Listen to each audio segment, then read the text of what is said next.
अगर एक share bye करना चाहते हैं तो एक शेयर बाय करना चाहते हैं तो ऑब्वियसली जो प्राइस मार्केट में चल रहा है उतना ही देना पड़ता है हमको, ठीक है, लॉजिकल, ठीक है।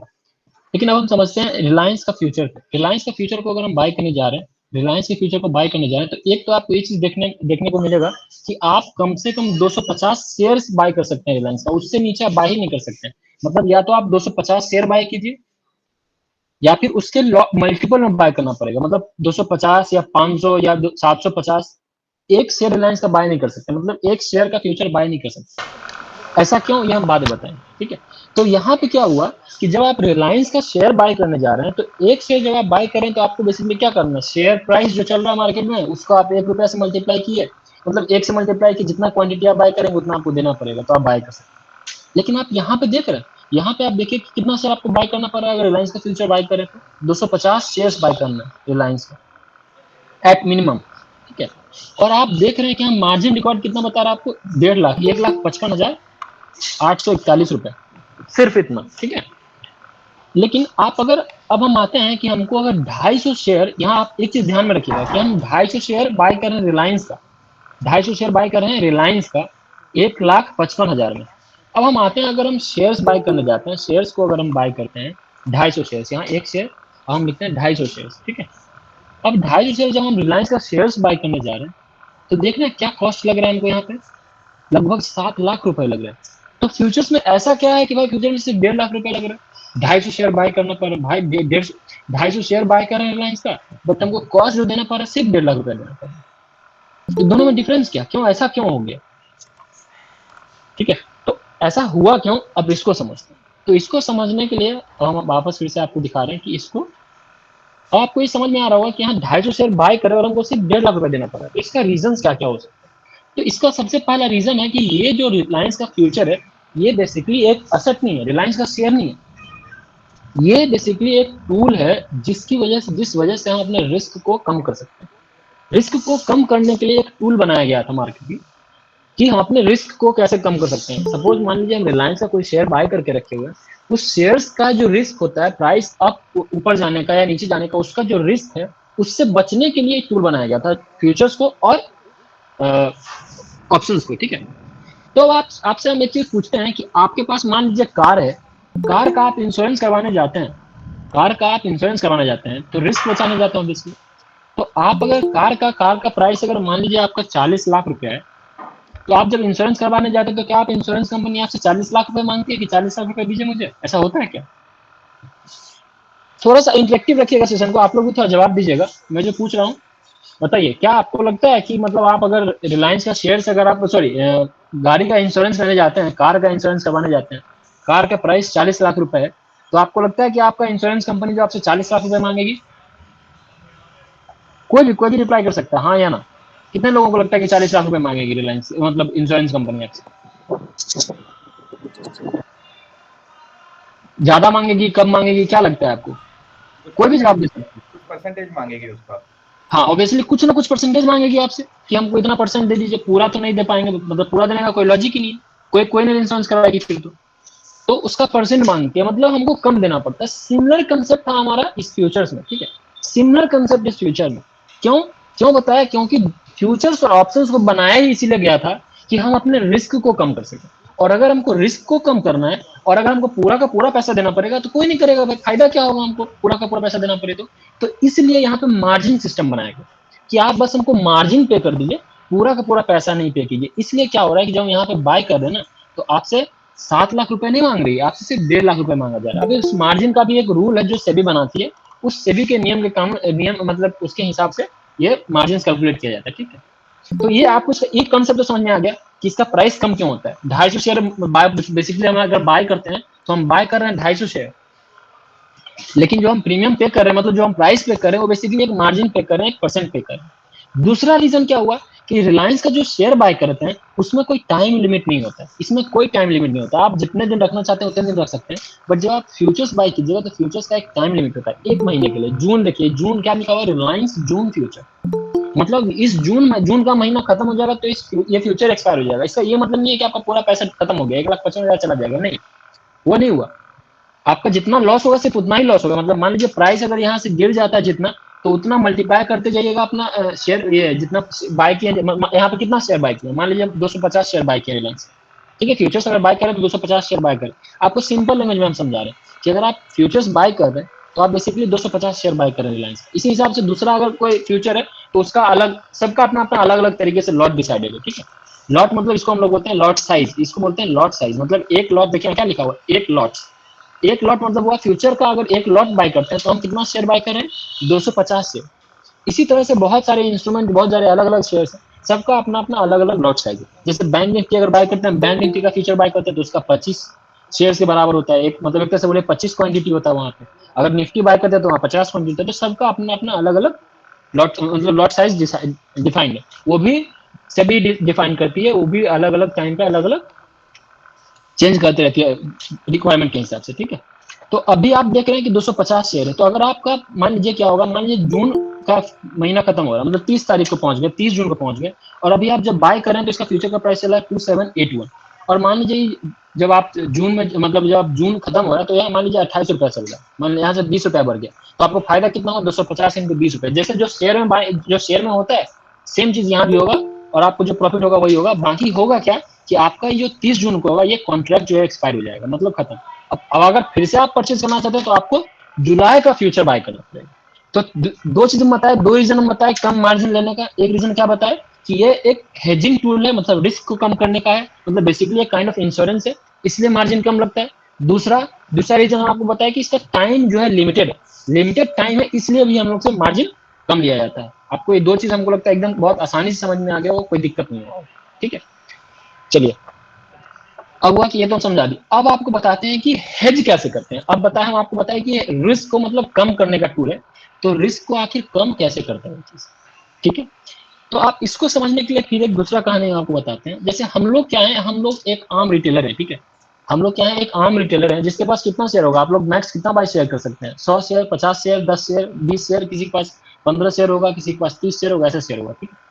लेकिन जो म्यूचुअल फंड्स हैं, बड़ी बड़ी एफआईआईज जो कंपनी है, बड़ी बड़ी कंपनी जो पैसा लगाती है, बड़े बड़े जो फंड हाउसेस हैं वो पैसा जो लगाते हैं, वो एक शेयर दो शेयर तो बाय नहीं करते हैं, वो परसेंट में बाय करते हैं, समझ रहे हैं। तो वो लोग जब 1000 शेयर, 5000 शेयर, 10,000 शेयर बाय करके बैठे हुए हैं, तो उनका जो रिस्क होगा वो आप समझ रहे हैं क्या रिस्क होगा उनका, उनका रिस्क कितना हैवी होगा। उनका रिस्क बहुत ज्यादा होता है हम लोग के रिस्क के मुकाबले।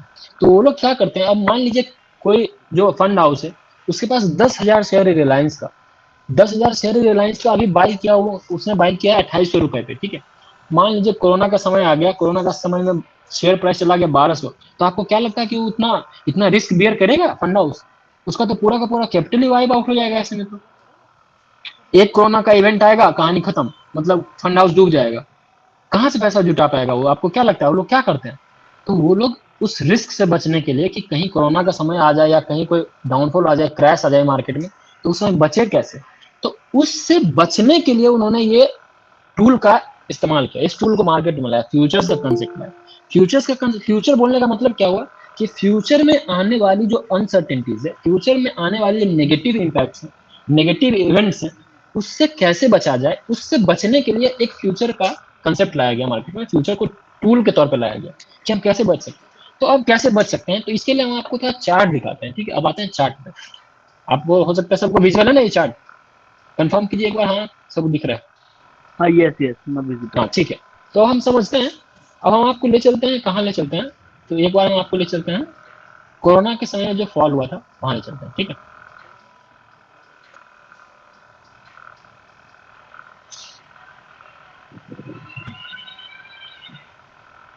हाँ तो ये देख रहे हैं आप, ये कोरोना का टाइम था, ये दिख रहा है ना सबको। तो ये कोरोना के समय में क्या हुआ था, लगभग प्राइस चल रहा था आपका 1600-1700 या 1800 के आसपास। वहां से गिर के कहाँ चला गया था, 750 रुपए, 800 रुपए के आसपास चला गया था। तो आपको क्या लगता है कि जो फंड हाउस थे वो यहाँ पे बाई किए होंगे तो इतने दिन बैठे रहे होंगे, या अगर बैठे रहे ऑब्वियसली उनके पास तो कोई ऑप्शन होगा नहीं। आप लोग, हम लोग के पास तो ऑप्शन होता है कि आप बेच दीजिए, लेकिन फंड हाउस और म्यूचुअल फंड के पास ऐसा नहीं होता कि वो पूरा का पूरा स्टेक लिक्विडेट कर दें, ऐसा नहीं कर सकते। उन लोगों का नियम कानून होता है, सेबी का नियम कानून सब लोगों को चलना पड़ता है। वो लोग अपना पोजीशन को लिक्विडेट नहीं कर सकते। हम लोग के पास ऐसा ऑप्शन होता है कि हम लोग जब चाहे शेयर बेच दिए, जब चाहे खरीद लिए। बट उनके पास लिमिटेशन होते हैं, बहुत सारे लिमिटेशन होते हैं, उनको इस फॉलो करना पड़ता है। अगर मान लीजिए कि बड़े बड़े जो म्यूचुअल फंड है, बड़े बड़े फंड हाउसेस हैं, अगर वो भी लिक्विडेट करना शुरू करें तो ऐसे में तो शेयर मार्केट एकदम डूब जाएगा, शेयर मार्केट खत्म हो जाएगा। तो वो लोग ऐसा नहीं कर सकते, उन लोग पे जो है सेबी का रूल चलता है, सेबी का रूल नियम फॉलो करना पड़ता है। वो लोग लिक्विडेट पोजीशन को लिक्विडेट नहीं कर सकते। तो भाई, तो उन लोगों ने क्या बोला कि सर अगर हम ऐसा लिक्विडेट नहीं कर सकते पोजीशन को, तो कुछ तो ऐसा चीज बताइए या कुछ तो ऐसा चीज बनाइए हमारे लिए जो कि हमको ऐसे ऐसे क्रैश से, ऐसे ऐसे फॉल से बचा सके। तो इसलिए फ्यूचर्स का कंसेप्ट लाया गया।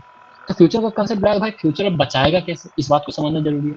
तो वो लोग किए क्या, वो लोग करते क्या है ऐसे समय में, या वो लोग जनरली ऐसा करके रखते हैं, क्या करके रखते हैं भाई, तो जैसे यहाँ पे मान लीजिए वो लोग, मार्केट चल रहा है 1500-1800 रुपए पे, ठीक है, तो वो लोग क्या करके बैठे हुए हैं, साथ में ये लोग शेयर तो बाय किए हुए ही हैं, फ्यूचर्स को शॉर्ट करके रखे हुए हैं, पहले से शॉर्ट करके रखे हुए हैं कि अगर मार्केट गिर जाता है तब हमको जो लॉस होगा वो ये फ्यूचर हमको कंपेंसेट करके देगा। समझ रहे मेरी बात को, कि बाय करके रखे हैं, शेयर्स को बाय करके रखे हुए हैं, 10,000 शेयर्स को बाय करके रखे हुए हैं, लेकिन उसके मुकाबले कुछ शेयर्स को फ्यूचर्स के रूप में शॉर्ट करके रखे हुए। तो इससे होगा क्या कि अगर मान लीजिए शेयर्स का प्राइस गिरता है, ठीक है, चार्ट पे आते हैं, अब अगर मान लीजिए शेयर का प्राइस गिरा तो फ्यूचर, ये देखिए फ्यूचर का है, ये शेयर्स का चार्ट है, ये फ्यूचर का चार्ट है, ये ऑप्शंस का चार्ट है, हम बाद में ऑप्शंस पे भी आएंगे, ये कॉल ऑप्शन का चार्ट है और ये पुट ऑप्शन का चार्ट है, हम नीचे वाले पोर्शन में बाद में आएंगे, पहले यहाँ हम फ्यूचर्स के और शेयर्स की बात करें। तो हुआ क्या कि शेयर्स तो हम 10,000 शेयर्स बाय करके रखे हुए हैं। अब जब 10,000 शेयर्स को हम बाय करके रखे हुए हैं और जब प्राइस गिरना शुरू हुआ, तो हम हेज करने के लिए क्या किया भाई, रिस्क को, अब रिस्क को प्रोटेक्ट कैसे कर सकते हैं ये थोड़ा आप लोग से समझते हैं। एक चीज हम आपको बताते हैं, एक कहानी, थोड़ा सा एक सिंपल सा कहानी समझाते हैं। आपके पास मान लीजिए फोन है, आईफोन है, आईफोन का प्राइस जो चल रहा है मार्केट में 40,000 रुपए मार्केट में प्राइस है, आपके आपका जो फोन है आप 40,000 रुपए में खरीदे हैं, ठीक है, आपने 40,000 रुपए में आपका आईफोन खरीदा है। अब जब 40,000 रुपए में आपने आईफोन को खरीदा है, और मैं आपको बता दूं कि भैया आपका जो आईफोन का कॉस्ट है ना वो 2 दिन के बाद तक 30,000 रुपए हो जाने वाला है। आप बताइए, आप लोगों में से कोई भी एक जवाब दीजिए कि आपको जब पता है कि 2 दिन में उसका प्राइस 30,000 होने वाला है, तो आप क्या कीजिएगा, आप अपने उस रिस्क से कैसे बच सकते हैं? कोई भी बताइए, कोई भी जो जिनको कुछ भी समझ में आ रहा हो, कोई भी रिप्लाई कीजिए कि आप, आज आपके पास एक आईफोन है जिसका प्राइस 40,000 रुपए है, और कल उसका जो प्राइस है, मान लीजिए कल या परसों 2 दिन का उसका प्राइस 30,000 हो जाने वाला है, आप क्या कीजिएगा यहाँ पे? जो आप मेरे पास करंट पोजीशन है उसको बेच दूंगा और या 2 दिन बाद खरीद लूंगा। 2 दिन बाद खरीद लूंगा, बिल्कुल सही। तो यहाँ पे हम लोग करेंगे क्या, बचेंगे कैसे? हम लोग क्या करेंगे, आज अपनी पोजीशन को काट देंगे और 2 दिन बाद उसको वापस खरीद लेंगे। या फिर दूसरा तरीका क्या हो सकता है, क्योंकि आपके पास ये फ्यूचर वाला कंसेप्ट है नहीं, तो आप क्या कर सकते हैं, आप यहाँ पे कर क्या सकते हैं, आप दूसरा तरीका क्या कर सकते हैं कि आप क्या कीजिएगा, आपके पास तो 40,000 रुपए है ही, आपके पास 40,000 रुपए हैं, लेकिन आप क्या कीजिएगा, दूसरा तरीका जाइएगा, आप किसी दूसरे फ्रेंड को पकड़िएगा, बोलिएगा भाई तुमको किसी को मान लीजिए आईफोन खरीदना है, आप उससे पूछिएगा क्या तुमको आईफोन चाहिए, बोलेगा हाँ मुझे आईफोन तो चाहिए, तो आप बोलेगा कितने में भाई, तो बोला कि ठीक है अभी मार्केट में 40,000 रुपए चल रहा है, तो तुम मुझे क्या करो, 38,000 रुपए दे दो, 38,000 रुपए में मैं तुम्हें आईफोन दे दूंगा। तो बोला ठीक है भाई 38,000 ले लो, मैं तुमको 2,000 का डिस्काउंट दे दिया। बंदा जो था, दोस्त जो था, वो भी खुश हो गया, भाई कह रहे मेरे को तो 38,000 रुपए में दे दिया, मार्केट में 40,000 चल रहा है, वो भी खुश हो गया। और आप किए क्या यहाँ पे, 2 दिन के बाद मार्केट से 30,000 रुपए में खरीद लिया और उसको वापस दे दिया। आपको फायदा क्या हुआ यहाँ पे, 8,000 रुपए। बेसिकली आपने यहाँ पे किया क्या, आपने क्या किया, आपने एक तरह से शॉर्ट पोजीशन क्रिएट कर लिया। आपके पास मोबाइल फोन था नहीं पहले से, बट आपको पता था कि प्राइस गिर जाएगा, इसलिए आपने क्या किया, पहले से ही शॉर्ट पोजीशन क्रिएट कर लिया, पहले से बेच दिया उस माल को जो आपके पास था नहीं, और बाद में क्या किया, जब प्राइस नीचे आ गया तो उसको खरीद लिया। अब आते हैं सेम चीज हम लोग इसी रिलायंस के कंसेप्ट, एकदम सिमिलर वही कहानी। क्या है, यहाँ पे जो ब्रोकर हाउस है उनके पास 10,000 शेयर पहले से पड़ा हुआ, ठीक है, 10,000 शेयर जो है वो पहले से खरीद के रखे हुए।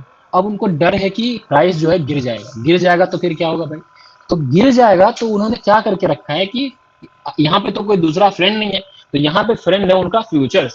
वो क्या करते हैं, इस फ्यूचर को शॉर्ट कर देते हैं। क्या किए, 1,500 रुपए पे फ्यूचर्स को शॉर्ट कर दिए, ठीक है। तो फ्यूचर को शॉर्ट करने से हुआ क्या कि जब 1,500 रुपए से इसका शेयर्स का भाव गिरते आया 750 800 आ गया। अब उन्होंने क्या किया, इस पोजीशंस पे उन्होंने क्या किया, अपने फ्यूचर्स को लिक्विडेट करना शुरू किया, मतलब फ्यूचर्स को बेचना शुरू किया। मतलब पहले तो बेच दिया था फ्यूचर्स को यहाँ 1,500 पे, अब क्या किया, यहाँ पे बाय करना शुरू किया। वही कहानी जो मैंने आपको बताया कि आपके पास फोन नहीं था, आप क्या किए, 38,000 रुपए में बेच दिए अपने दोस्त को और 30,000 रुपए में खरीद लिए। तो वो क्या कर रहे हैं यहाँ पे किए क्या, फ्यूचर को तो सेल किए थे 1,500 रुपए में, अब बाय कर रहे हैं वो 750 800 रुपए में बाय कर रहे हैं, और जो पैसा वहां से उनको जो प्रॉफिट मिल रहा है, उस प्रॉफिट से क्या कर रहे हैं, वापस से शेयर ही बाय कर ले रहे हैं। फायदे की बात देखिए, तो जो शेयर्स उनको फ्यूचर शॉर्ट टर्म से फायदा जो गेन हुआ, उसको क्या कर रहे हैं वापस इस, या तो इस वापस इक्विटी खरीद ले रहे हैं। तो क्या हुआ इस बात को समझिए, 10,000 शेयर तो उनका यहाँ 1,500 रुपए के भाव पे था, और जो गेन हुआ देखिए फ्री में गेन हो गया। फ्री में गेन हुआ कि नहीं हुआ उनको फ्यूचर शॉर्ट करने से? कोई सिर्फ यही तो, सिर्फ थोड़ा सा मार्जिन लगा था जो इंश्योरेंस का लगा था, तो बेसिकली तो वापस तो रिकवर हो गया, प्रॉफिट उनको प्रॉफिट हो गया यहाँ पे, अगर मार्केट गिर गया तो। समझ रहे मेरी बात को? तो उन्होंने किया क्या, वापस यहाँ पे और पोजीशन उठा लिया। मान लीजिए वो 1,000 रुपए 10,000 शेयर यहाँ बाय करके रखे थे, यहाँ पे 5,000 शेयर और बाय कर लिए। अब बताइए जब ये यहाँ से मूव किया वापस प्राइस ऊपर, तो उनको 10,000 पे तो प्रॉफिट, 10,000 पे तो कोई प्रॉफिट हुआ नहीं, क्योंकि प्रॉफिट नहीं हुआ मतलब क्या हुआ यहाँ पे, बेसिकली उनको 5,000 जो 500 जो एक्स्ट्रा शेयर बाय करने का फायदा मिल गया, वो उनको प्रॉफिट दे रहा है यहाँ से। आप समझ रहे हैं मेरी बात को, हम क्या बोलना चाह रहे हैं? तो रिस्क को कैसे मिनिमाइज किया यहाँ पे, रिस्क को मिनिमाइज किए, फ्यूचर्स को शॉर्ट कर, फ्यूचर्स को बेसिकली क्या किए, शॉर्ट कर दिए। जबकि उनके पास हाथ में क्या था, 10,000 क्वांटिटी था ही, पर उनको पता ही है कि 10,000 क्वांटिटी को हमको बेचना ही नहीं, हमको तो रखना है। क्योंकि म्यूचुअल फंड ऐसे तो होते नहीं कि जब मन होगा लिक्विडेट कर दे, जब मन होगा, ऐसा नहीं कर सकते। तो जिनके पास भी ऐसा पोजीशन है कि नहीं वो काट नहीं सकते अपने पोजीशन को, तो वो लोग क्या करते हैं, फ्यूचर्स के थ्रू हेज करते हैं अपने पोजीशन को, ताकि अगर मार्केट गिर जाए तो फ्यूचर्स में जितना भी लॉस हमको इक्विटी में हो रहा है, वो मेरा फ्यूचर्स हमको कवर करके दे दे। आई होप इतना चीज सबको क्लियर हो रहा है। इतना चीज में किसी को डाउट है कोई अभी तक? सबको क्लियर है मैं जो बोल रहा हूँ? इतना इतना सबको, सब एकदम सिंपल सा कहानी मैंने समझाया, सबको समझ में आ गया है क्या? यस मुकुल, ये इतना क्लियर। हाँ ठीक है। तो ये हुआ फ्यूचर्स का कहानी, कि फ्यूचर्स से हम लोग कैसे अपने, मतलब अपने रिस्क को कैसे कम कर सकते हैं। फ्यूचर्स को कैसे कर सकते हैं, अगर मेरा बाइंग पोजीशन है तो शॉर्ट कर देंगे, अगर मेरा शॉर्ट पोजीशन है तो बाय कर लेंगे। दोनों चीजें वाइस वर्सा चलता है। अब दूसरी कहानी जो मैं आपको यहाँ पर रिलायंस समझाया, ये रिलायंस का कहानी समझाया। अब मैं आपको थोड़ा और पहले ले चलता हूँ, जरूरत क्या थी फ्यूचर्स की। तो पहले इसका जो फ्यूचर्स का जरूरत पड़ा था, वो रिलायंस के या किसी शेयर्स के लिए नहीं पड़ा था। उसका जरूरत था पहले उन लोगों के लिए जो लोग बेसिकली इंडस्ट्री में थे। मान लीजिए कि कुछ लोग थे जो स्टील सेल करते थे, कोई मेटल सेल करते थे, कोई राइस सेल करते थे, कोई पल्सेस सेल करते थे। तो वो लोग तो भाव, वो तो बेचे थे, दुकानदार थे बेसिकली एक तरह से। तो उनका रिस्क ज्यादा था, उनका रिस्क ज्यादा था हम लोग के। मान लीजिए मेरा दुकान है जहां हम अनाज बेचते हैं, राइस बेचते हैं, तो हमको तो डर है बेसिकली कि अगर मान लीजिए शेयर का, मान लीजिए अगर राइस का दाम, चावल का दाम अगर गिर जाता है, तो चावल का दाम गिर जाएगा तो हमको तो लॉस हो जाएगा, मेरा धंधा बंद हो जाएगा। तो उस धंधे से बचने के लिए इस फ्यूचर का कंसेप्ट लाया गया था, कमोडिटी के लिए स्पेसिफिकली लाया गया था पहले। फिर धीरे धीरे शेयर्स का कंसेप्ट में, इसको इक्विटी के कंसेप्ट में भी लाया गया। पहले जनरली हमको इसका यूज जो था, जरूरत पड़ा था वहाँ कमोडिटीज में, जो लोग कमोडिटीज में धंधा करते थे उनके लिए लाया गया, क्योंकि उनका रिस्क ज्यादा था। या फिर उनके लिए जो सप्लायर थे, जो सप्लाई करते थे माल को, उनके लिए लाया गया था। लेकिन अब इसका यूज जो है जनरली शेयर्स मार्केट में भी होता है। तो आई थिंक फ्यूचर्स का कंसेप्ट आपको समझ में आ गया होगा, बेसिक समझ में आया होगा फ्यूचर्स होता क्या है। फ्यूचर्स का आई थिंक इतना नॉर्मल समझ में आ गया। इतना में किसी को डाउट है अगर फ्यूचर्स में कुछ भी, तो एक बार फिर से पूछ लिया, फिर हम ऑप्शंस पे शिफ्ट करेंगे, ठीक है?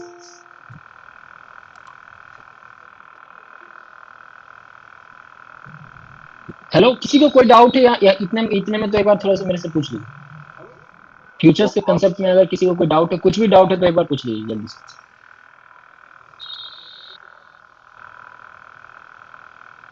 किसी को कोई डाउट नहीं है?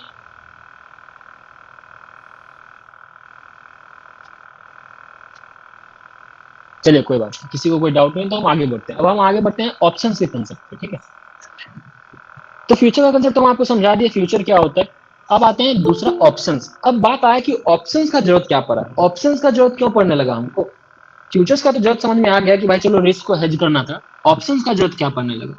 तो हुआ क्या कि जब फ्यूचर्स को मार्केट में लाया गया, फ्यूचर्स को मार्केट में लाया गया, तो फ्यूचर्स को मार्केट में लाने के बाद क्या हुआ कि जो लोग सप्लायर थे या जिनके पास पहले से स्टॉक पड़ा हुआ था, वो लोग क्या करने लगे, अपने पोजीशन को हेज करने लगे। लेकिन कुछ लोग होते हैं ना जो एकदम अपने, मतलब जो होते हैं जो एकदम एक्स्ट्रा स्मार्ट लोग होते हैं, उन्होंने करना क्या शुरू किया, उन्होंने डायरेक्ट फ्यूचर ही बाय करना शुरू किया। वो लोग क्या किया, शेयर्स को बाय करना बंद कर दिया।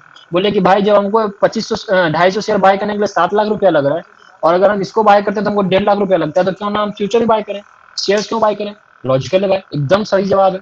और ऑब्वियसली कोई भी आम आदमी अगर उसको, अगर मान लीजिए 250 शेयर बाय करना है, और वो 250 शेयर उसको अगर 1.5 लाख रुपए में मिल जाए तो कोई भी बताइए एक आम आदमी क्या करेगा? ऑब्वियसली 1.5 लाख का फ्यूचर बाय करेगा, कितना शेयर बाय करेगा? कोई भी जवाब दीजिए, क्या लगता है आपको? आप क्या कीजिएगा? आज अगर मैं आपको बता दिया कि आप 250 शेयर बाय कर सकते हैं 1.5 लाख रुपए में, और आपको 250 शेयर बाय करना रिलायंस, आप क्या कीजिएगा? फ्यूचर बाय कीजिएगा, इक्विटी बाय कीजिएगा? If I'm sure for the short term, for sure I will buy futures only. Futures obviously, जिसको भी शॉर्ट टर्म माइंड या शॉर्ट टर्म का ही बात नहीं है, अगर जिसको रखना है इक्विटी, क्योंकि एक कंसेप्ट होता है इसमें फ्यूचर्स में कि रोल ओवर कर सकते हैं। मतलब क्या हुआ कि जो मान लीजिए मंथ खत्म हुआ, जून का मंथ खत्म हुआ, तो जो पैसा आपके पास आया वापस आप उससे जुलाई का फ्यूचर बाय कर लीजिए, कोई दिक्कत ही नहीं होगा। एकदम बेसिकली इक्विटी की तरह ही चलता है। तो एक आम आदमी जिसको 250 शेयर 1000 शेयर बाय करना है, वो एकदम बाय नहीं करेगा। अगर जिसके पास भी नॉर्मल, जो थोड़ा सा होशियार है, जिसको जो थोड़ा मनी माइंडेड है या उसको समझ में आता है यहाँ का खेला मार्केट का, वो क्या करेगा? वो कभी इक्विटी बाय नहीं करेगा, वो फ्यूचर्स में डील करेगा, फ्यूचर्स में डील करेगा। तो हुआ क्या कि लोग यही करना शुरू कर दिए, फ्यूचर्स में ही बाय करना शुरू कर दिए। और इक्विटी को तो सब लोग भूल गए कि इक्विटी क्यों बाय करे, भाई फ्यूचर्स बाय करो, क्योंकि 1.5 लाख में मिल रहा है। अब जहां हम 10,000 शेयर बाय कर रहे थे, मतलब जहां हमको 7 लाख में 250 शेयर मिल रहा है, वहां हमको 7 लाख में कम से कम यहाँ पे 1000 शेयर से ऊपर ज्यादा मिल जाएगा, हमको 1000 शेयर से भी ज्यादा मिलेगा। बोले भाई ये तो बढ़िया है, रिलायंस का फ्यूचर ही बाय करो। तो रिलायंस का लोग फ्यूचर बाय करना शुरू कर दिया। अब जब बात आई, दूसरा रीजन यहाँ ये भी था, दूसरा रीजन यहाँ ये भी था कि कुछ लोग जो धंधा करते थे, या कुछ लोग जो धंधा करते थे, मान लीजिए खरीद बेच करते थे, मान लीजिए जो एग्जाम्पल हम आपको दिए, चावल का एग्जाम्पल दिए, तो कुछ लोग वहां पे ऐसे भी लोग थे जो लोग अपने रिस्क को प्रोटेक्ट करना चाहते थे। वो लोग क्या बोले, ऑब्वियसली सेबी से क्या बोले होंगे जाके, वो लोग बोले ये जाके कि सर आज तो हम धंधा नहीं कर रहे हैं इस मार्केट में राइस का, आज तो मेरे पास चावल का स्टॉक नहीं है, धंधा नहीं करें, लेकिन आगे फ्यूचर में मेरे को चावल का जरूरत पड़ेगा। तो हमको आज, अगर हमको पता है कि रिस्क बढ़ जाएगा या फिर चावल का प्राइस आगे जाके बढ़ जाएगा, तो क्यों ना हम आज ही बाय कर लें चावल को, क्यों ना हम आज ही चावल को बाय कर लें, ताकि अगर प्राइस घटता बढ़ता भी हो तो हमको उसका फायदा मिल सके आगे। उनका भी लॉजिक सही था भाई, कि आज हम धंधा नहीं कर रहे, लेकिन हो सकता है आगे फ्यूचर में तो हम धंधा करें इसका, तो रिस्क तो है ही, आज भले रिस्क ना हो लेकिन आगे इसको। तो ऑब्वियसली यहाँ पे भी इससे भी बोला भाई कि आपका बात सही है, आपका मतलब जो रेगुलेटर था वो बोला कि भाई गलत तो नहीं बोल रहा। तो उनको भी बोला गया कि ठीक है भाई, तो तब ये कंसेप्ट लगा कि आप ठीक है, फिर कोई दिक्कत नहीं है, आपके पास स्टॉक होने का जरूरत नहीं है, मतलब ये रिलायंस का शेयर होने का जरूरत नहीं है, या आपके पास राइस होने का जरूरत नहीं है, आप डायरेक्टली भी परचेज कर सकते हैं। तब जाके ये कंसेप्ट आया कि लोग जो है नेकेड बाइंग करना शुरू कर दिए, रिलायंस फ्यूचर का, रिलायंस का, या जिसका भी हो, राइस का, जो भी कमोडिटी हो उसका डायरेक्ट फ्यूचर बाय करना शुरू कर दिया। तो अब वहां पे आगे जाके कंसेप्ट है कि जब लोग रिलायंस का फ्यूचर बाय करना शुरू कर दिए, तो अब तो सिंपल शेयर की तरह हो गया। अब मान लीजिए हम फ्यूचर बाय किए, यहाँ पे फ्यूचर गिरेगा तो हमको रिस्क होगा, बड़े मतलब गिर रहा है यहाँ तो डायरेक्ट रिस्क हो रहा है, पूरा प्लेन रिस्क हो रहा है कि हमको पूरा 250 शेयर पर रिस्क होगा। तो अब यहाँ पे कंसेप्ट है भाई कि इस फ्यूचर के रिस्क को कैसे कम किया जाए, इसका इंश्योरेंस का जरूरत पड़ा हमको कि भाई इसका इंश्योरेंस कैसे करें, इसका भी तो रिस्क है। शेयर्स का इंश्योरेंस करना तो सीख गया कि फ्यूचर से कर सकते हैं, लेकिन इस फ्यूचर का इंश्योरेंस कैसे करें, फ्यूचर्स के रिस्क को कैसे कम करें। तब जाके कंसेप्ट लाया गया ऑप्शंस का, कि ऑप्शन सब लाते हैं तब जाके हम अपने फ्यूचर्स के रिस्क को हेज कर सकते हैं। समझ गए क्यों? क्योंकि फ्यूचर्स के अगेंस्ट में हम शेयर्स को तो शॉर्ट नहीं कर सकते हैं, क्योंकि आपको पता है कि शेयर्स का शॉर्ट हम लोग कैरी फॉरवर्ड नहीं कर सकते। आज शॉर्ट करेंगे हमको आज ही स्क्वायर ऑफ करना पड़ेगा, तो इसके थ्रू, शेयर्स के थ्रू तो हम हेज नहीं कर सकते थे पोजीशन को। इसलिए एक नया टूल का निर्माण किया गया, एक नए टूल को मार्केट में लाया गया, जिसको हम लोग बोलते हैं ऑप्शंस। आई थिंक यहाँ तक आपको ऑप्शंस का कहानी समझ में आ गया कि ऑप्शंस आया क्यों मार्केट में, लाया क्यों। एक लॉजिकल आंसर, एक लॉजिकल रीजनिंग आपको मिला होगा कि ऑप्शंस क्यों आया। फ्यूचर्स का आपको बता ही दिया था, ऑप्शंस का भी बता दिया। इतना समझ में आ गया फ्यूचर्स ऑप्शंस के बारे में? कोई दिक्कत नहीं है किसी को?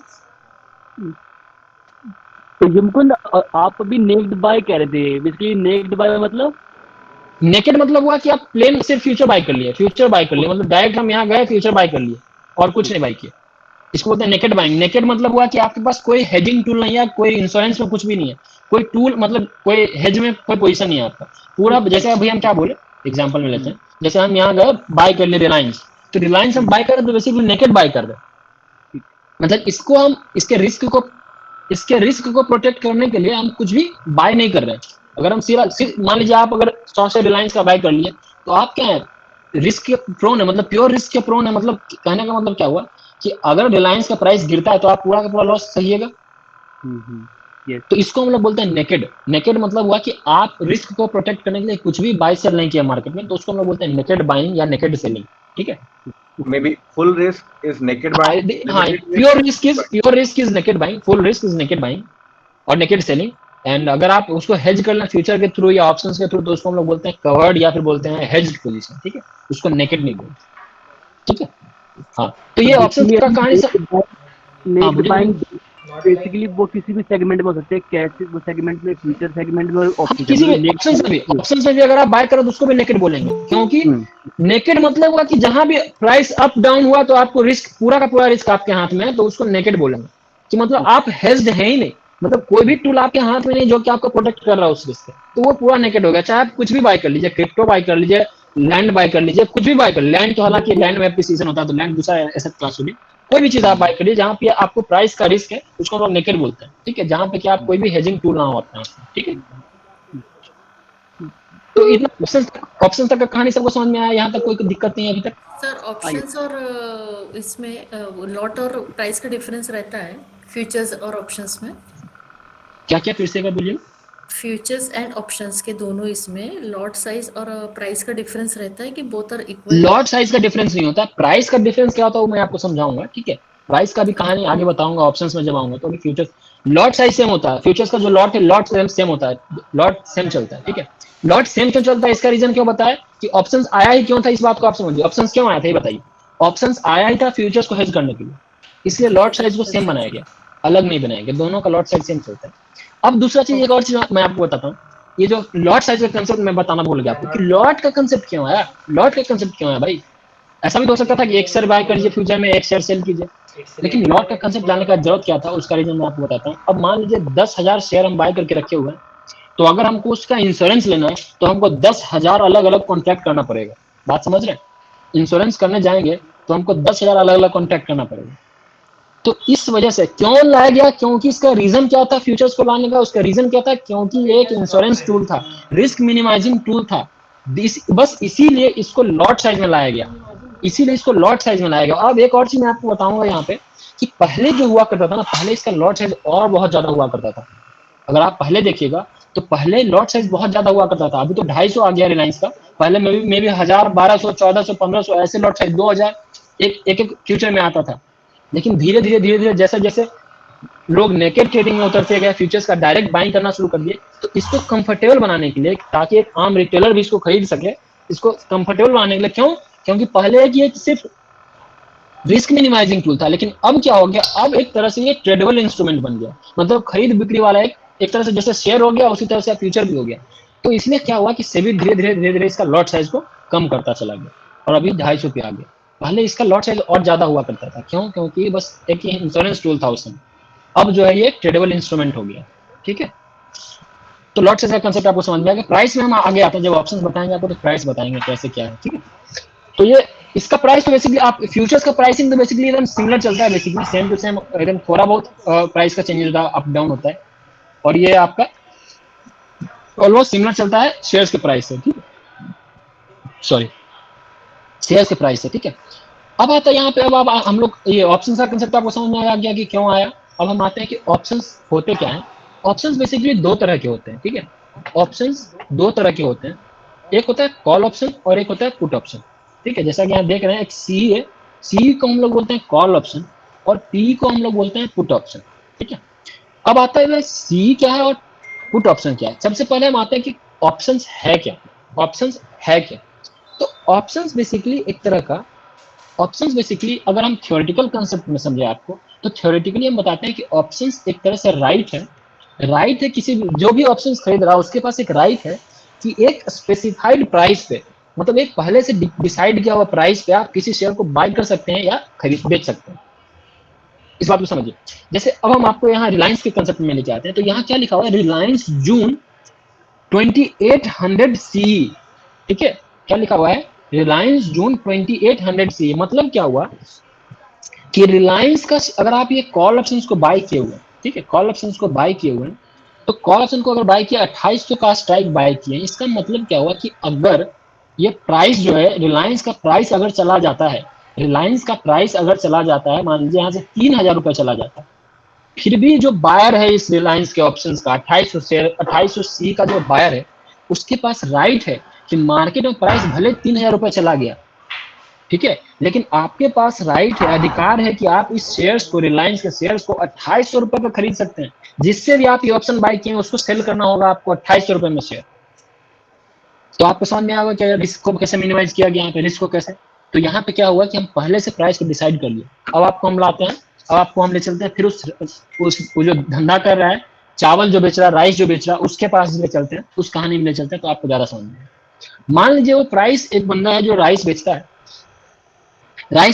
ठीक है, राइस बेचता है, तो वो क्या करता है, राइस बेचने से पहले वो राइस कहीं से खरीदता है, उसके बाद क्या करता है, उसको थोड़ा पॉलिशिंग वगैरह करता है, उसके बाद मार्केट में बेचता है। तो जब वो राइस को कहीं से खरीदता है तो वैसे उसको कुछ कॉस्ट देना पड़ता होगा, समझ रहे मेरी बात को, तो उसको कॉस्ट देना पड़ता है।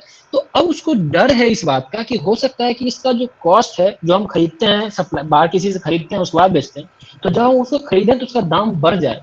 तो वो क्या किया, उसके साथ कॉन्टेक्ट किया जाके कि भाई हम तुमसे, मार्केट कहीं भी चला जाए, कुछ भी हो जाए, उससे हमको मतलब नहीं है, हम तुमसे तो भाई 2800 रुपए में ही बाय करेंगे, उससे ऊपर जाए तब भी हमको मतलब नहीं है, या उससे ऊपर जो भी जाए उसका चार्ज आज मेरे से ले लो, तुम जो भी तुमको लेना है, मतलब बेसिकली एक तरह से इंश्योरेंस जो भी लेना है आप तुम ले लो मेरे से।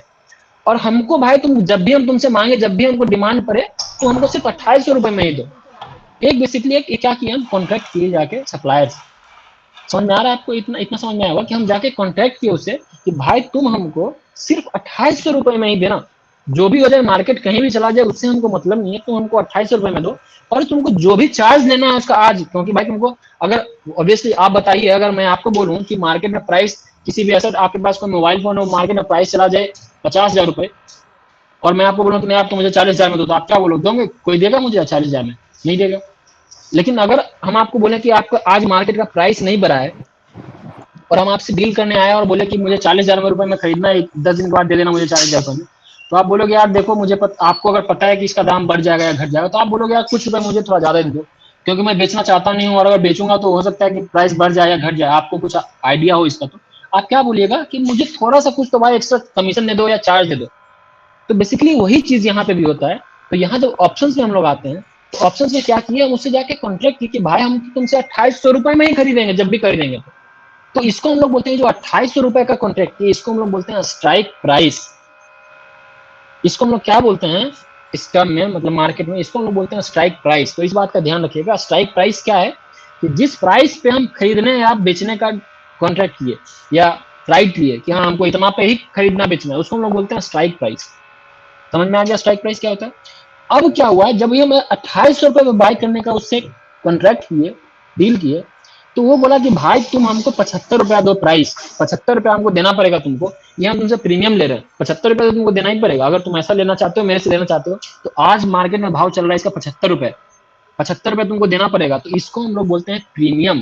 प्रीमियम क्या हुआ, प्रीमियम क्या दिए, प्रीमियम दिए बेसिकली वो हम एक इंश्योरेंस कॉस्ट दिए यहाँ पे, कि मार्केट में प्राइस कहीं भी चला जाए, अप डाउन हो जाए, तुमको हम आपको 75 रुपये आज दे देते हैं, मार्केट में प्राइस कहीं भी जाए उससे हमको मतलब नहीं, आप हमको 2800 रुपये में माल दे दीजिएगा। समझ में आ गया इतना चीज? इतने में किसी को डाउट है?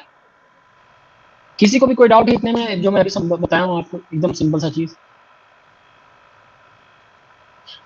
एनीवन, किसी को कोई डाउट है तो बोलिए।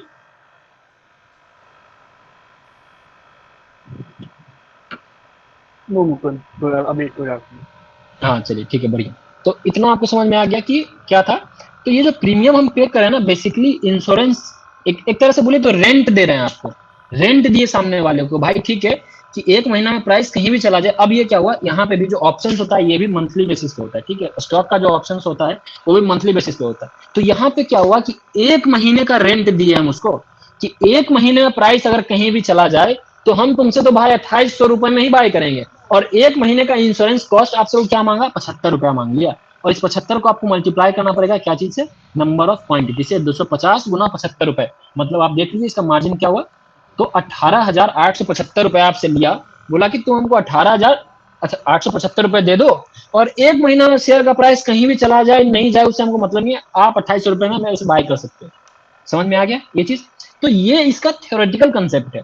अब हम आते हैं प्रैक्टिकल कंसेप्ट में। क्यों प्रैक्टिकल कंसेप्ट में आते हैं, थ्योरेटिकल कंसेप्ट क्यों? क्योंकि अपने मार्केट में ये चलता नहीं है, ये फिजिकल सेटलमेंट नहीं होता है कि आप अगर चाहें कि हाँ भाई हमको तो एक महीना खत्म हो गया, हमको 2800 रुपए पे ही दे दो, अब रिलायंस का प्राइस आज 3 महीना चल रहा है, तो ये मार्केट में नहीं होता है। मार्केट में होता क्या, मार्केट में बस कैश सेटलमेंट होता है। कैश सेटलमेंट करने का मतलब क्या हो कि इसका जो भाव घटा या बढ़ा उसका जो डिफरेंस होगा वो आपको पे कर देगा। और मतलब वही ये बोला ना कि जो प्राइस 75 रुपए चल रहा है, ये क्या होगा बेसिकली, अगर शेयर का प्राइस यहाँ से बढ़ना शुरू हुआ तो इसका प्राइस बढ़ना शुरू हो जाएगा, और अगर शेयर का प्राइस गिरता है तो इसका प्राइस भी, तीनों का प्राइस गिरेगा। ठीक है, तो जो भी डिफरेंस होगा आपका एट द टाइम जब भी आप इसको बेचते हैं या खरीदते हैं, उस समय आपको उसका डिफरेंस पे कर दिया जाएगा। या तो आप जीतिएगा या ये मतलब या तो आपको फायदा होगा या लॉस होगा। ठीक है, तो ये ऑप्शन हुआ। अब हम आपको प्रैक्टिकल सिनारियो में लेके आते हैं कि प्रैक्टिकली इसका मतलब क्या हुआ। थ्योरेटिकल चीज हम आपको समझा दिए, थ्योरेटिकल इसका मतलब क्या हुआ कि हम किसी के साथ एक कॉन्टैक्ट कर रहे हैं कि भाई हम तुमसे इतने रुपए पे ही शेयर बाय करेंगे, चाहे शेयर का प्राइस कहीं भी चला जाए, ऊपर जाए नीचे जाए, उससे हमको मतलब नहीं है।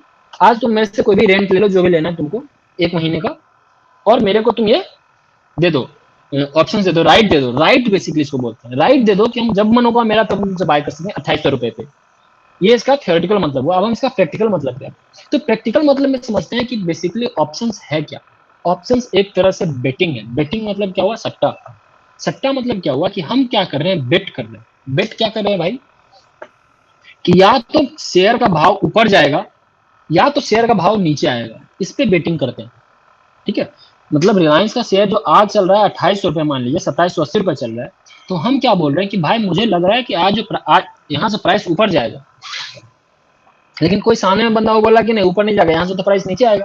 तो बोला कि भाई ठीक है शर्त लगा लो। तो बोले ठीक है शर्त लगाते हैं। तो इस शर्त लगाने का तरीका जो होता है इसको हम लोग बोलते हैं ऑप्शंस। यही ऑप्शन एक तरह से शर्त है। इसको प्रैक्टिकल सेंस में हम आपको समझा रहे हैं, ये बेसिकली एक शर्त है।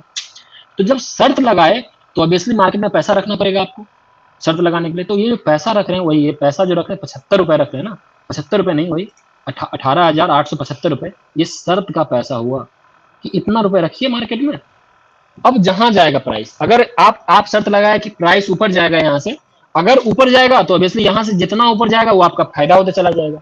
अगर नीचे जाता है यहाँ से, तो यहाँ से जितना नीचे जाएगा वो आपका लॉस होता जाएगा। 18,875 रुपए आप रख रहे हैं मार्केट में शर्त लगाने के लिए कि यहाँ से। अब ये जो ऊपर का शर्त लगाना हुआ कि मतलब यहाँ से प्राइस ऊपर जाएगा, उसको हम लोग बोलते हैं कॉल ऑप्शन। और अगर हम शर्त लगाते हैं कि नहीं यहाँ से प्राइस नीचे जाएगा, तो उसको हम लोग बोलते हैं पुट ऑप्शन।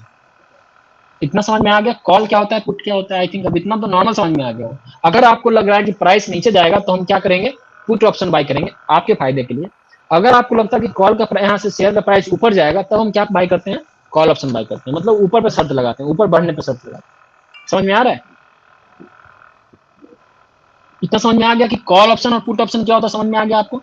सबको समझ में आ गया I think call option put option क्या होता है। कॉल मतलब क्या हुआ कि हम नीचे मतलब ऊपर बढ़ने पे शर्त लगाए कि यहाँ से प्राइस ऊपर जाएगा, और पुट ऑप्शन का मतलब क्या हुआ, यहाँ से हम शर्त लगाए कि प्राइस नीचे जाएगा। ठीक है, चलिए अब हम आपको यहाँ चार्ट पे लेके आते हैं, फिर आपको समझाते हैं कैसे कैसे क्या हुआ। देखिए अब ये देखिए वही 2800 का कॉल ऑप्शन है, और ये देखिए यहाँ पे 2800 का पुट ऑप्शन है। ठीक है, और वापस आते हैं यहाँ जो आज का प्राइस चल रहा है। हाँ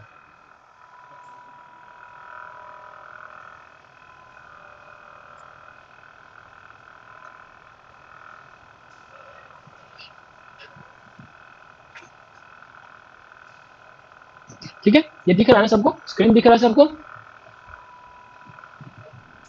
स्क्रीन दिख रहा है ना सबको? हाँ, तो देखिए अभी क्या हुआ कि ये देखिए कॉल ऑप्शन है। कॉल ऑप्शन मतलब क्या आपको बताया थे कि प्राइस ऊपर जाएगा तब इसका प्राइस बढ़ेगा। मतलब क्या हुआ, तेजी पे हम लोग बेट कर रहे हैं। तेजी मतलब यहाँ से मार्केट में तेजी होगा या शेयर के प्राइस में तेजी होगा, उस पर बेटिंग कर रहे हैं। और पुट ऑप्शन का मतलब क्या हुआ कि शेयर के प्राइस में मंदी होगा, उस पर बेटिंग कर रहे हैं। अब देखिए कि शेयर के प्राइस में हुआ क्या, शेयर के प्राइस में क्या हुआ, यहाँ से क्या हुआ, तेजी हुआ है कि मंदी हुआ है? तेजी हुआ है ऑब्वियसली, सबको दिख रहा है कि यहाँ से प्राइस ऊपर बढ़ा है। अब देखिए कॉल का ऑप्शन क्या हुआ, यहाँ से ऑब्वियसली बढ़ा है। प्राइस अराउंड कितना लगभग 20 रुपए के आसपास चल रहा था, अभी 75 रुपए चल रहा है। तो जैसे जैसे शेयर का भाव बढ़ रहा है उस तरह से ऑप्शंस का भाव बढ़ रहा है। तो कॉल ऑप्शन जब हम लोग बोलते हैं बाय करने के लिए कि बाय कॉल ऑप्शन, इसका मतलब क्या हुआ, इसका मतलब क्या हुआ, इसका मतलब क्या हुआ कि मुझे लग रहा है कि शेयर्स का भाव जो है बढ़ने वाला है मार्केट में। तो हम क्या किए, शेयर को बाय ना करके, अब देखिए यहाँ पे शेयर्स को बाय क्यों नहीं किए, अब रीजन हम आपको समझाएंगे बाद में कि शेयर्स को बाय क्यों नहीं किए। जब हमको लग रहा है कि कॉल ऑप्शन मतलब यहाँ से शेयर्स का भाव बढ़ेगा, तो हम क्या किए, कॉल ऑप्शन बाय किए। ठीक है, अब देखिए वही चीज सेम चीज हम आते हैं, जब यहाँ देखिए शेयर्स का जब भाव बढ़ रहा है, तो ये देखिए पुट का भाव क्या हो रहा है, गिर रहा है कि नहीं गिर रहा है? देखिए शेयर्स पुट का भाव क्या हो रहा है, गिरते जा रहा है। क्यों पुट का भाव गिर रहा है? क्योंकि पुट मतलब क्या होता है कि पुट अगर मंदी होगा तब इसका प्राइस बढ़ेगा पुट का। क्यों? इसका मतलब क्या हुआ कि हम नीचे की ओर शर्त लगा रहे हैं, लेकिन यहाँ क्या हो रहा है कि प्राइस तो ऊपर जा रहा है, इसलिए क्या हो रहा है कि हम लूज कर रहे हैं। अगर मान लीजिए मैं पुट ऑप्शन बाय करके रखे होते और शेयर का प्राइस बढ़ना शुरू होता है तो आप क्या कर रहे हैं, प्राइस आपका गिर रहा है, आप लूज कर रहे हैं बेसिकली एक तरह से। तो ये भी बेसिकली क्या हुआ, ये भी बेसिकली एक शेयर की तरह हो गया। इस बात को समझिए, ये भी बेसिकली एक शेयर की तरह हो गया। बट यहाँ पे बात क्या हो रहा है कि आप 75 रुपए बात कर रहे हैं, लेकिन इसका शेयर का जो भाव है वो डिटरमाइन कहाँ से हो रहा है? वो डिटरमाइन हो रहा है इस शेयर्स के भाव से। रिलायंस का जो एक्चुअल शेयर है उसके भाव से इसका शेयर का भाव डिटरमिन हो रहा है। समझ रहे हैं कि नहीं समझ रहे हैं? यहाँ पे भी हम शेयर की तरह बाय किए, जैसे नॉर्मली रिलायंस के शेयर को बाय करते हैं, सेम टू सेम वैसे यहाँ पे कॉल ऑप्शन बाय करते हैं और पुट ऑप्शन बाय करते हैं। लेकिन इसका जो भाव डिटरमाइन होता है, भाव जो इसका चलता है, उसका भाव कहाँ से पता चलता है? वो इसके भाव पे डिपेंड करता है। ये बढ़ेगा तो ये बढ़ेगा, अगर ये बढ़ रहा है तो पुट ऑप्शन गिरेगा, कॉल ऑप्शन बढ़ेगा। समझ में आ रहा है? तो अगर आपको पता है कि कॉल का मतलब शेयर का भाव बढ़ेगा तो आप कॉल ऑप्शन भी बाय कर सकते हैं।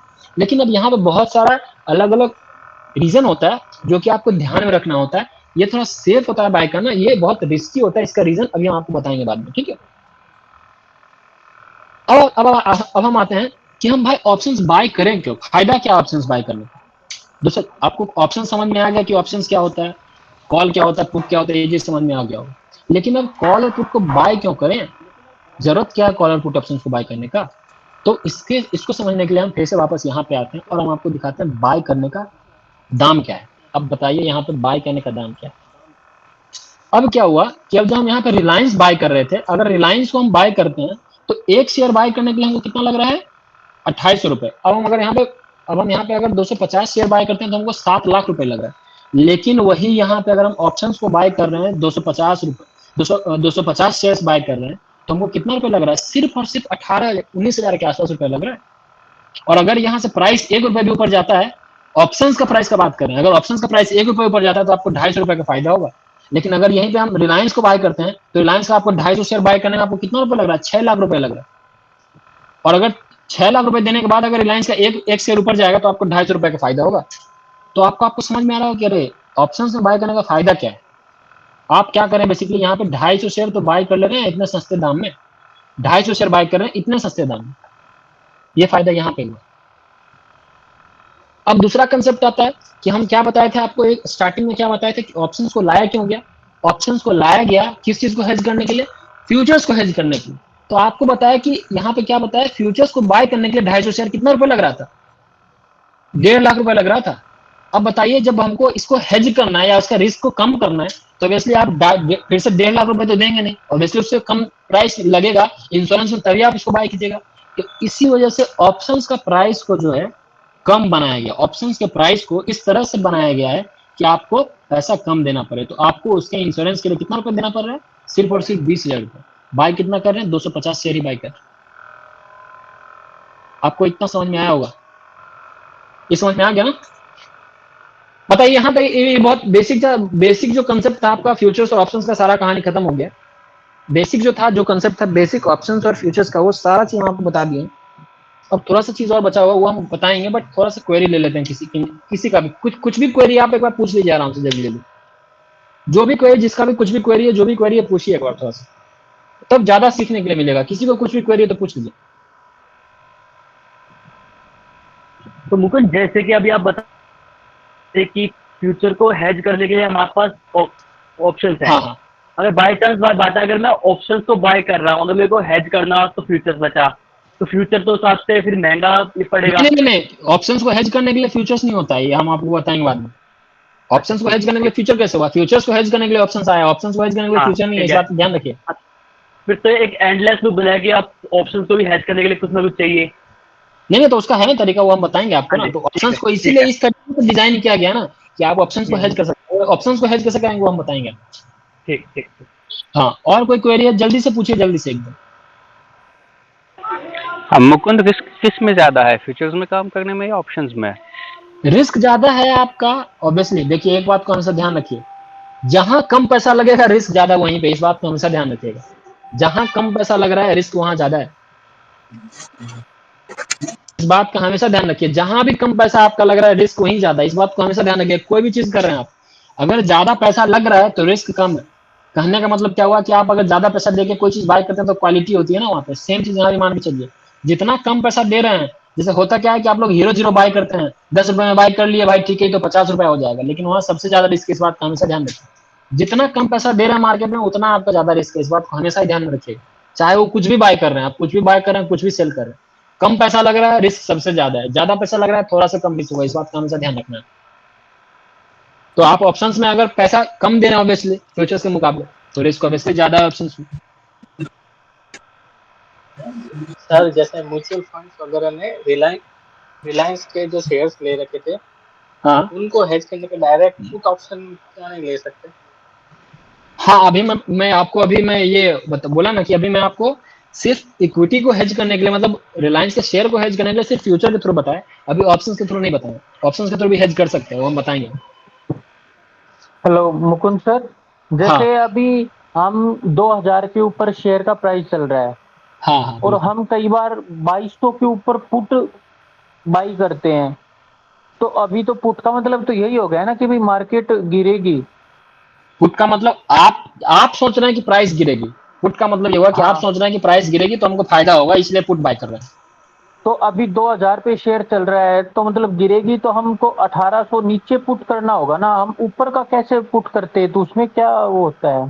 नहीं, वो चीज हम बताएंगे आपको, वो भी चीज बताएंगे। अभी इंट्रिंसिक और ये बेसिकली हो गया, इन द मनी कॉल हो गया, या इन द मनी पुट हो गया, या out of the money put हो गया, वो चीज बताते हैं आपको कुछ देर में, ठीक है। इसको इन the money, out of the money बोलते हैं, वो बताएंगे आपको। और बताइए, और किसी का कोई और डाउट है तो? मुकुंद या सर आई ये हैव वन। हाँ हाँ, मतलब मैं मैं सारे लिस्टेड कंपनीज की को हम ऑप्शंस में ट्रेड कर सकते हैं क्या? अगर नहीं तो नहीं, फिर जो क्यों सिर्फ सारी एफएनओ, कंपनीज? नहीं, इसका लिस्ट है, फ्यूचर्स एंड ऑप्शंस में लिस्टेड कंपनीज, सिर्फ उन्हीं को आप हम लोग फ्यूचर्स के थ्रू ट्रेड कर सकते हैं, जो एफएनओ में ऐसा लिस्टेड है। क्यों? एफएनओ का लिस्ट है। हाँ, अच्छा, ऐसा क्यों है, इसका रीजन क्या है कि देखिए, जो आप बताइए, एक चीज ये बताइए कि आप यहाँ पे इंश्योरेंस कंपनी के हिसाब से सोचिए, आपको क्या लगता है हर एक चीज का इंश्योरेंस कंपनी इंश्योरेंस देती है क्या? नहीं। किस किस चीज का देती है इंश्योरेंस?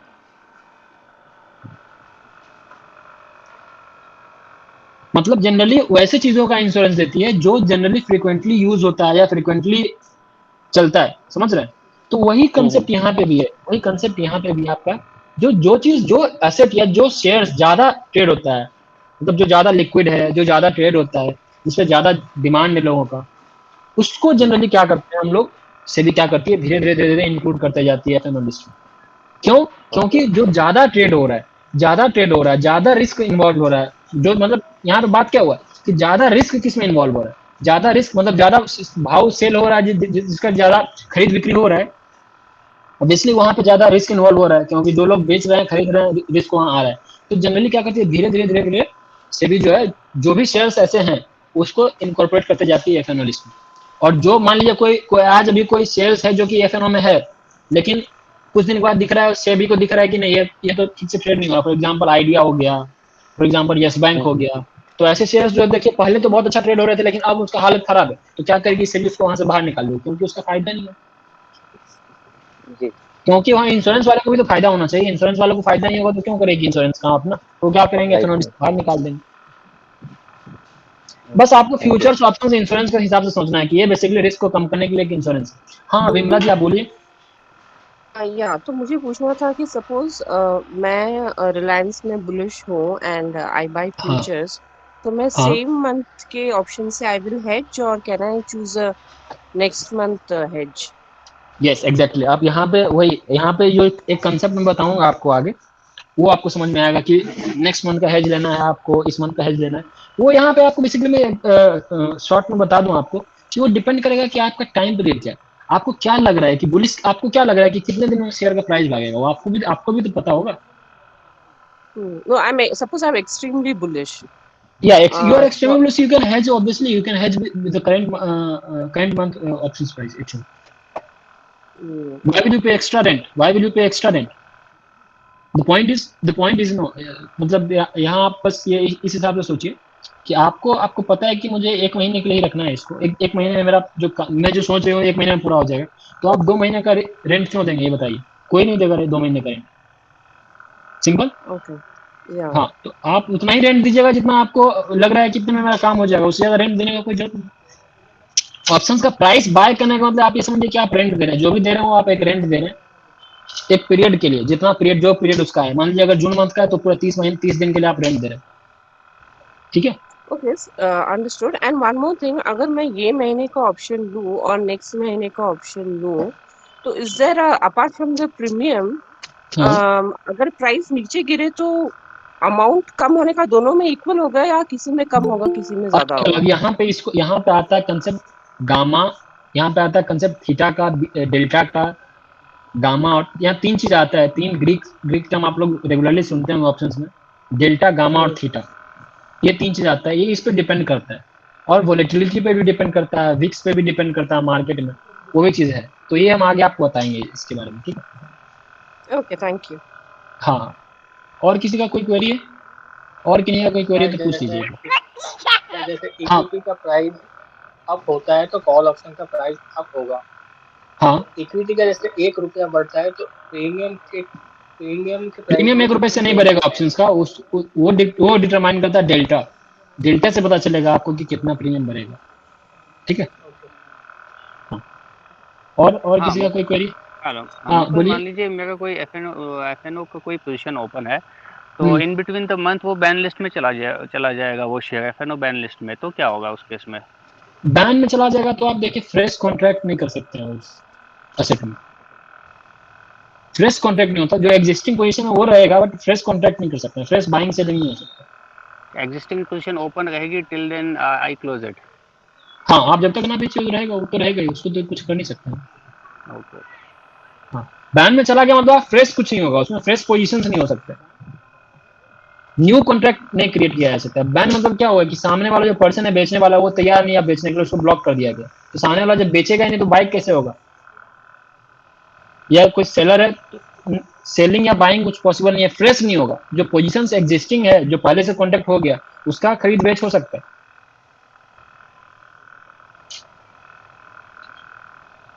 ठीक है, तो यहाँ तक आ गया समझ में आप लोगों को सबको। अब हम बता रहे हैं यहाँ तक, मैंने आपको क्या बताया, यहाँ तक ऑप्शंस का भी मतलब समझ में आ गया सबको, पुट ऑप्शंस का भी मतलब समझ में आ गया सबको, फ्यूचर्स का भी समझ में आ गया। अभी तक आपको ये समझ में आएगा कि हम लोग रिलायंस का जो ये वैल्यू है इसको हम कैसे हेज कर सकते हैं फ्यूचर से। अब हम बता रहे हैं कि यहाँ ये इससे कैसे हेज कर सकते हैं, मतलब ऑप्शन से कैसे हेज कर सकते हैं, ऑप्शन से कैसे हेज कर सकते हैं। तो उसका भी सिंपल तरीका है, उसका भी सिंपल तरीका क्या आप बता रहे हैं, आप सिंपल से कहानी आते हैं यहाँ पे भी।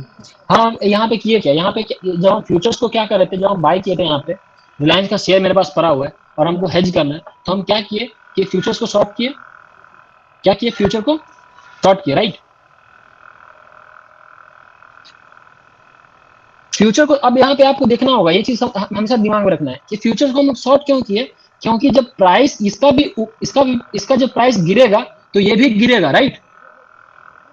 इसका जब प्राइस गिरेगा तो ये भी प्राइस गिरेगा, तो जब ये गिरेगा तो कम से कम दूसरा जो लेग है मेरा, लेग कहने मतलब हुआ कि दूसरा जो हम पोजीशन जो इंश्योरेंस लेके रखे हैं उसका प्राइस गिरेगा तो हमको फायदा मिलना चाहिए, इसलिए हम उसको शॉर्ट किए। तो सिमिलरली अगर हमको ऑप्शन से हेज करना पोजीशन को, अगर मेरा लॉन्ग पोजीशन है, लॉन्ग पोजीशन करने का मतलब हुआ कि बाय का पोजीशन है मेरा, अगर हम शेयर्स को बाय करके रखे हुए हैं तो हमको क्या चीज को शॉर्ट करना होगा, थोड़ा सा बताइए, क्या चीज को शॉर्ट करना होगा? यहाँ पर कॉल को शॉर्ट करना होगा या पुट को शॉर्ट करना होगा? कोई भी बताइए, एनीवन?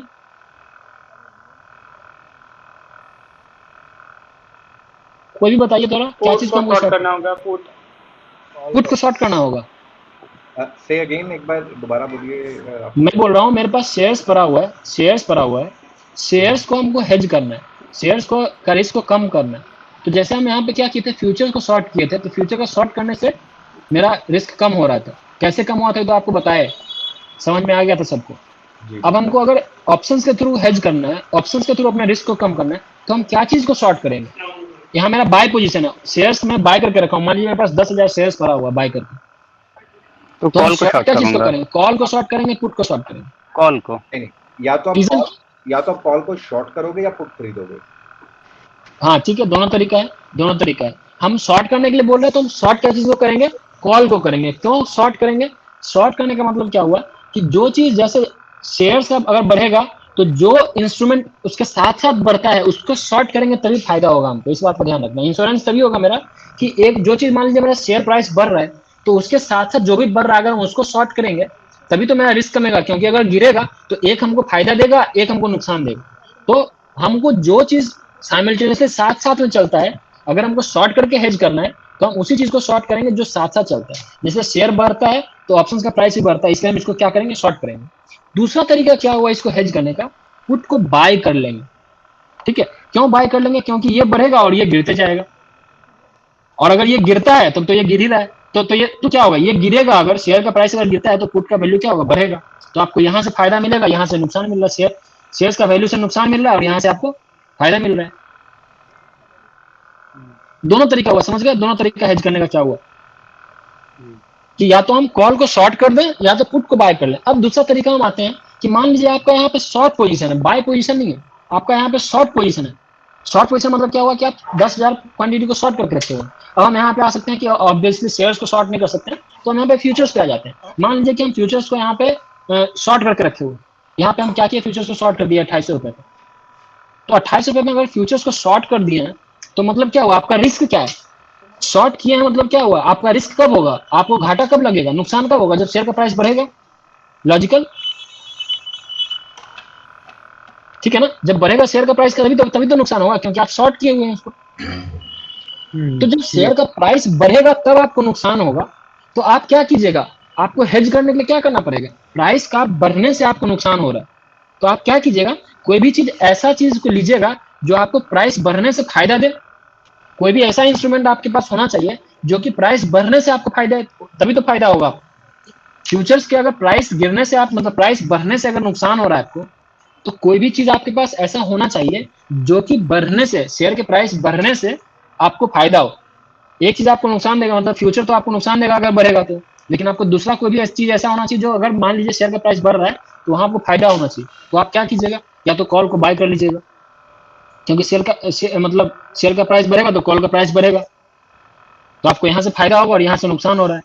समझ रहे हैं?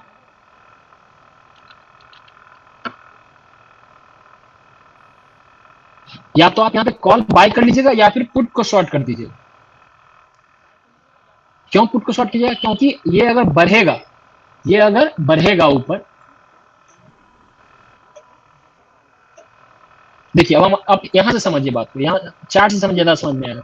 मान लीजिए क्या हुआ कि हम इस प्राइस पे यहाँ 2400 रुपए पे फ्यूचर शॉर्ट किए थे, ठीक है, 2400 रुपए पे फ्यूचर शॉर्ट किए, तो क्या हुआ यहाँ पे 2400 रुपए जब शॉर्ट किया, फ्यूचर को शॉर्ट किए यहाँ पे, तो क्या हो रहा है, जब ऊपर जा रहा है तो आपको नुकसान होता जा रहा है, क्योंकि आप 2400 पे शॉर्ट किया, मान लीजिए 2500 रुपए आ गया, तो 100 रुपए का तो नुकसान हो गया आपको, हुआ कि नहीं हुआ, 100 रुपया का आपको यहाँ पे नुकसान हो गया।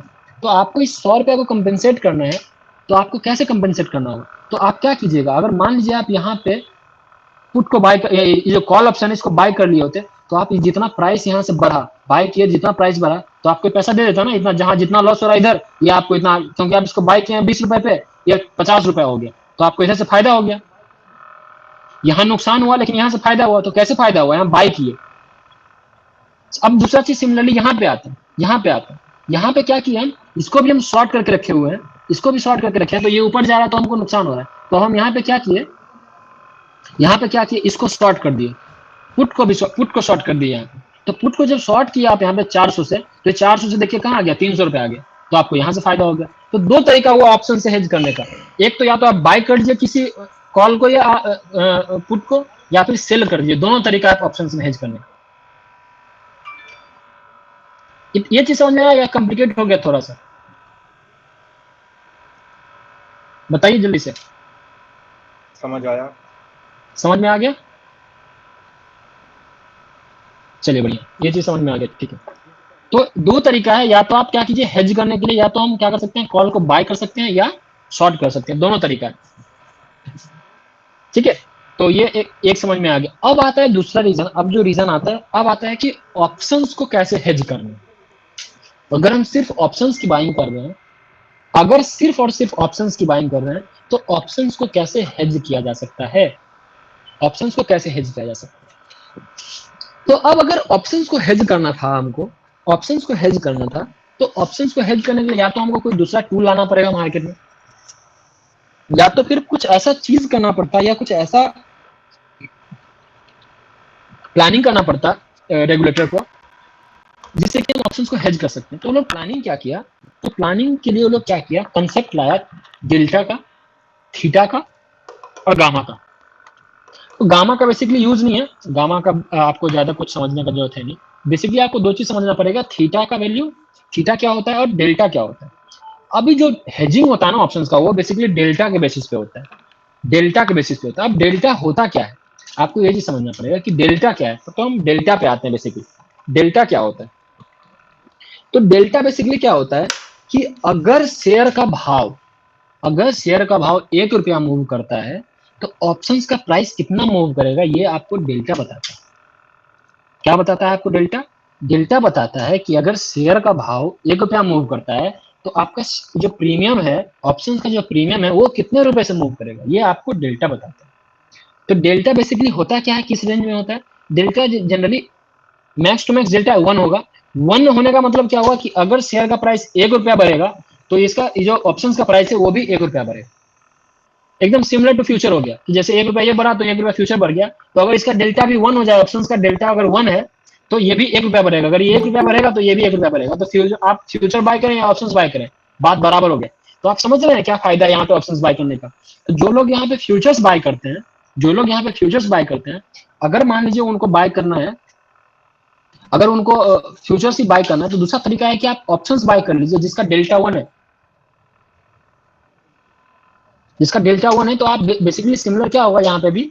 तो यहाँ पे देखिए कुछ लोग ऐसे स्मार्ट लोग होते हैं जो ये भी करते हैं। जो लोग क्या करते हैं, डेल्टा 1 जिसका है वो बाय करते हैं, क्योंकि बेसिकली वो फ्यूचर की तरह ही काम करता है। और कॉस्ट देखिए तो यहाँ पे 1.5 लाख रुपए लग रहा है आपको, यहाँ पे आपको बेसिकली 40-50 हजार रुपए लग रहा है, 40,000 भी नहीं लग रहा, 20,000 30,000 लग रहा है।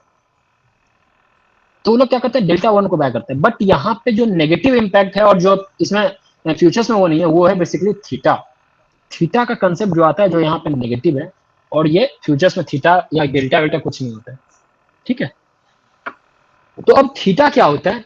Theta is basically the time value.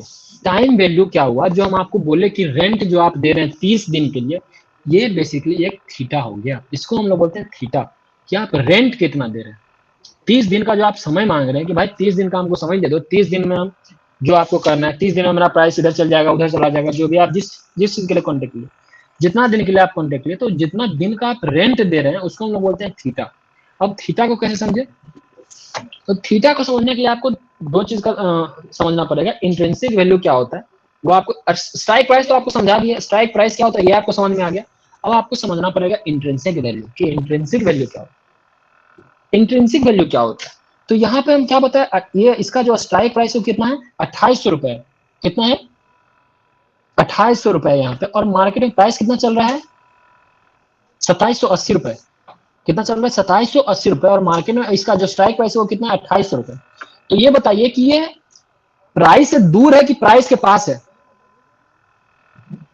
Price से दूर है, और दूर है तो कितना दूर है, 20 रुपए दूर है। तो इसको हम लोग बोलते हैं आउट ऑफ द मनी। यहाँ पे द मनी का मतलब क्या हुआ, द मनी का मतलब हुआ मार्केट में प्राइस कितना चल रहा है शेयर का, इसको हम लोग बोलते हैं द मनी। अब यहाँ से आउट है कि इन है, इसको हम लोग बोलते हैं या तो इन द मनी हो गया या तो आउट ऑफ द मनी हो गया। ये दो कंसेप्ट आपको समझ में आ गया कि आउट ऑफ द मनी क्या होता है और इन द मनी क्या होता है।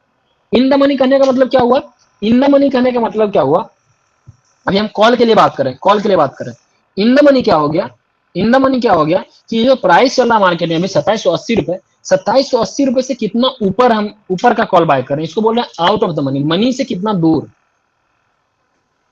अब यहाँ पे आपको समझना पड़ेगा कि यहाँ पे इन द मनी और आउट ऑफ द मनी का कंसेप्ट कॉल और पुट के लिए बदलता है। कैसे बदलता है आपको ये समझना पड़ेगा। जैसे हम आपको क्या बताएं कि ये अभी कॉल, सिर्फ हम कॉल पे ध्यान देते हैं, पहले सिर्फ और सिर्फ कॉल पे ध्यान देते हैं। तो यहाँ क्या बताया, 2780 रुपए है, 2780 रुपए भाव चल रहा है, ठीक है। और अभी जो हम प्राइस बाय किया, स्ट्राइक प्राइस बाय किया, 2800 रुपए का कॉल बाय किया। क्या बाय किए हैं? 2800 रुपए का कॉल बाय किया। अब आप थोड़ा सा बताइए कि अगर मान लीजिए मार्केट में प्राइस कोई मूव नहीं करता, ये 2700 रुपए का 2780 रुपए का 2780 रुपए रह जाता है, और 30 जून आ जाता है, 30 जून जो कि एक्सपायरी होगा इसका, तो आपको क्या लगता है इसका वैल्यू क्या बचेगा? ये जो प्राइस चल रहा है यहाँ 75 रुपया अभी प्राइस चल रहा है, उसका वैल्यू क्या बचेगा? एनीवन, कोई भी बताइए।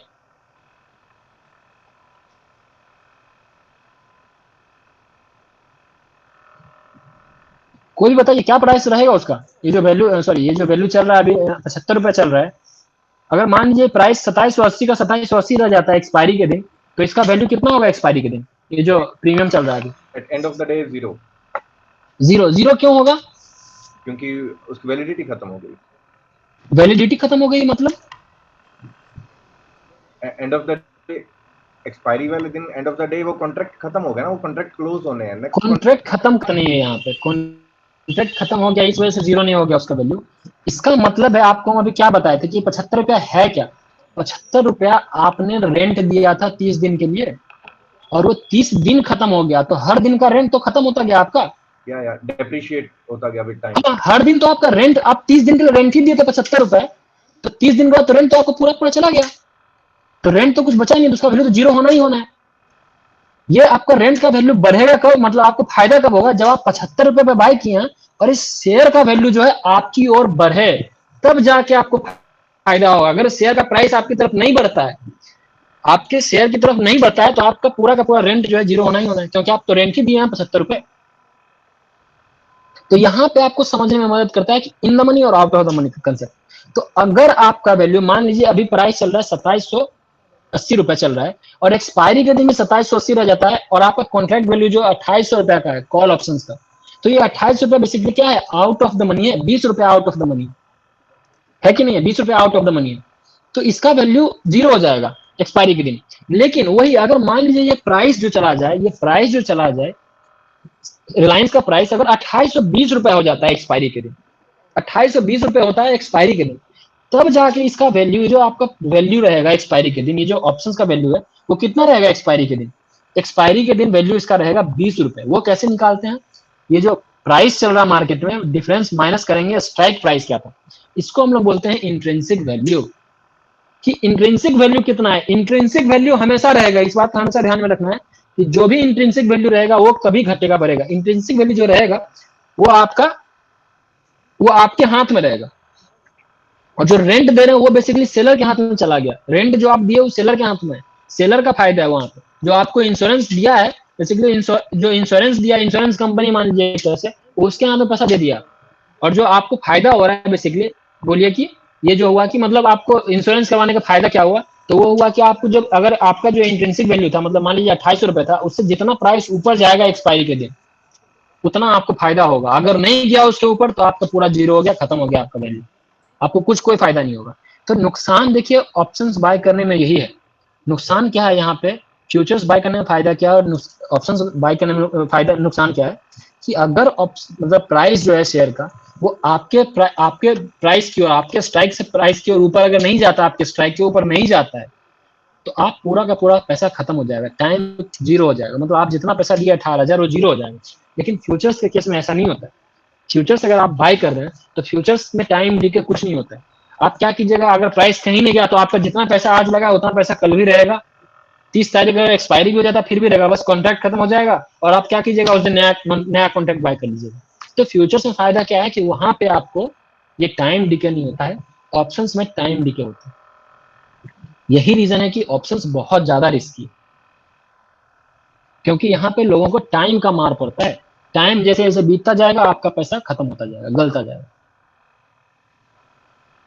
अब आते हैं, अभी हम आपको बताया ऑप्शंस के बाद, ये इन द मनी बताया। अब आपको इन द मनी समझ में आया? इन द मनी क्या हुआ यहाँ पे आपको समझ में आया? कॉल के लिए इन द मनी क्या हुआ? कॉल के लिए यहाँ इन द मनी हुआ। अब देखिए कॉल के लिए इन द मनी और अब में अंतर कैसे हुआ? कॉल का मतलब क्या हुआ? कॉल का मतलब क्या हुआ? कॉल का मतलब हुआ कि हम ऊपर की ओर खेल रहे हैं, ऊपर तेजी की ओर खेल रहे हैं, तो प्राइस से ऊपर जो भी स्ट्राइक रहेगा वो आउट ऑफ द मनी होगा। समझ रहे हैं क्या बोल रहे हैं? प्राइस से जो ऊपर रहेगा उसको हम लोग आउट ऑफ द मनी बोलेंगे, और प्राइस से जो नीचे रहेगा वो इन द मनी रहेगा। क्यों? क्योंकि हम कॉल मतलब ऊपर की ओर खेल रहे हैं, तेजी की ओर खेल रहे हैं। लेकिन जब पुट लेते हैं हम लोग, जब पुट की बात करते हैं, तो पुट का मतलब क्या हुआ? पुट का मतलब हुआ कि नीचे की ओर खेल रहे हैं, मंदी की ओर खेल रहे हैं। तो इसका मतलब क्या हुआ कि 2780 रुपए से जो भी नीचे वैल्यू होगा उसको हम लोग आउट ऑफ द मनी बोलेंगे, और 2780 रुपए से ऊपर जितना भी वैल्यू है वो आपका इन द मनी हो गया। ये चीज समझ में आया? ये इन द मनी वाला, आउट ऑफ द मनी वाला सबको समझ में आ गया क्या? अगर नहीं आया तो फिर से बताइए, फिर हम out of the money in the money समझ आ गया, सिंपल। उसके सबको समझ में आ गया? स्ट्राइक सबको एक बार ऊपर है तो आउट ऑफ द मनी, अंदर है तो इन द मनी। हाँ, लेकिन कॉल और पुट में अलग अलग होता है, ध्यान रखिएगा, क्योंकि कॉल और पुट का कंसेप्ट ही अलग है। तो कंसेप्ट के हिसाब से इन द मनी और out of the money change होता है। समझ में आ गया ना? कॉल का मतलब क्या होगा कि हम लोग ऊपर की ओर खेल रहे हैं, तो मतलब जो होगा प्राइस से ऊपर जो वैल्यू होगा उसको आउट ऑफ द मनी बोलेंगे। और अगर हम लोग यही जब पुट ले रहे हैं तो पुट में क्या होता है, हम लोग नीचे की ओर खेल रहे हैं, मतलब मंदी की ओर खेल रहे हैं, तो प्राइस से जो नीचे का वैल्यू होगा उसको आउट ऑफ द मनी बोलेंगे, और उसके ऊपर जो वैल्यू होगा उसको हम लोग इन द मनी बोलेंगे। जी अब ये इन द मनी और out of the money concept समझाने का मतलब क्या हुआ, इसका रीजन क्या था कि इसी पे डिपेंड करता है डेल्टा का वैल्यू। इस पे डिपेंड करता है डेल्टा का वैल्यू, कि डेल्टा का वैल्यू क्या होगा। तो जितना आउट ऑफ द मनी आप चले जाइएगा, जितना आउट ऑफ द मनी जाइएगा, चाहे वो कॉल हो चाहे पुट, जितना आउट ऑफ द मनी जाइएगा डेल्टा का वैल्यू घटते जाएगा। डेल्टा का मैक्सिमम वैल्यू कितना हो सकता है, 1। और जितना आप आउट ऑफ द मनी होते जाएगा, मान लीजिए आप अभी 2800 का स्ट्राइक देख रहे हैं, तो उसका मैक्स उसका हो सकता है बेसिकली डेल्टा का वैल्यू चलेगा 0.8 रुपीज, 0.8 रुपीज या 0.60 होगा उसका डेल्टा का वैल्यू। लेकिन आप वही अगर 2900 का स्ट्राइक प्राइस चूज करना जाइएगा तो उसका वैल्यू, उसका डेल्टा का वैल्यू हो जाएगा 0.40। इसका मतलब क्या हुआ कि अगर शेयर का प्राइस 1 रुपया मूव करता है तो ऑप्शंस का वैल्यू जो है वो सिर्फ 40 पैसा मूव करेगा।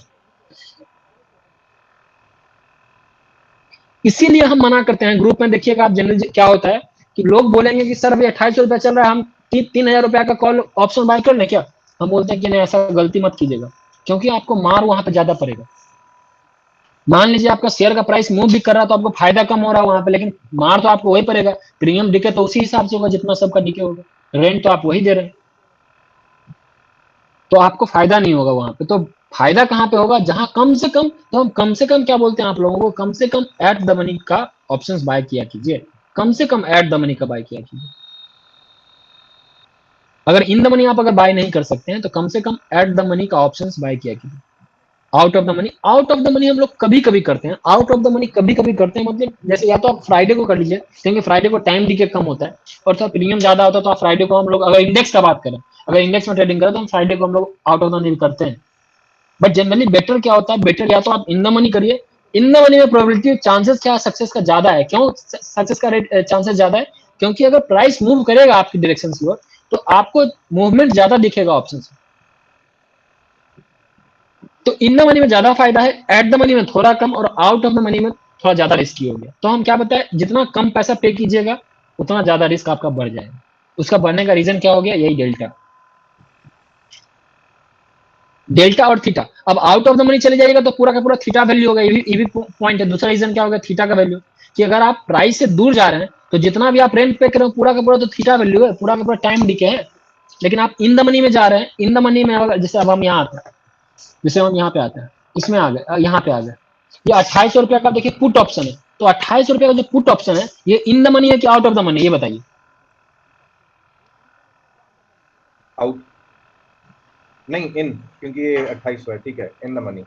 हाँ ये इन द मनी है, क्यों, क्योंकि ये पुट का है। पुट मतलब क्या हुआ, मंदी की ओर खेल रहे हैं, अभी प्राइस चल रहा है 2780 और इसका जो वैल्यू है क्या, स्ट्राइक प्राइस क्या है 2800, मतलब ये ऊपर है, नीचे की ओर नहीं है, तो ये इन द मनी हो गया।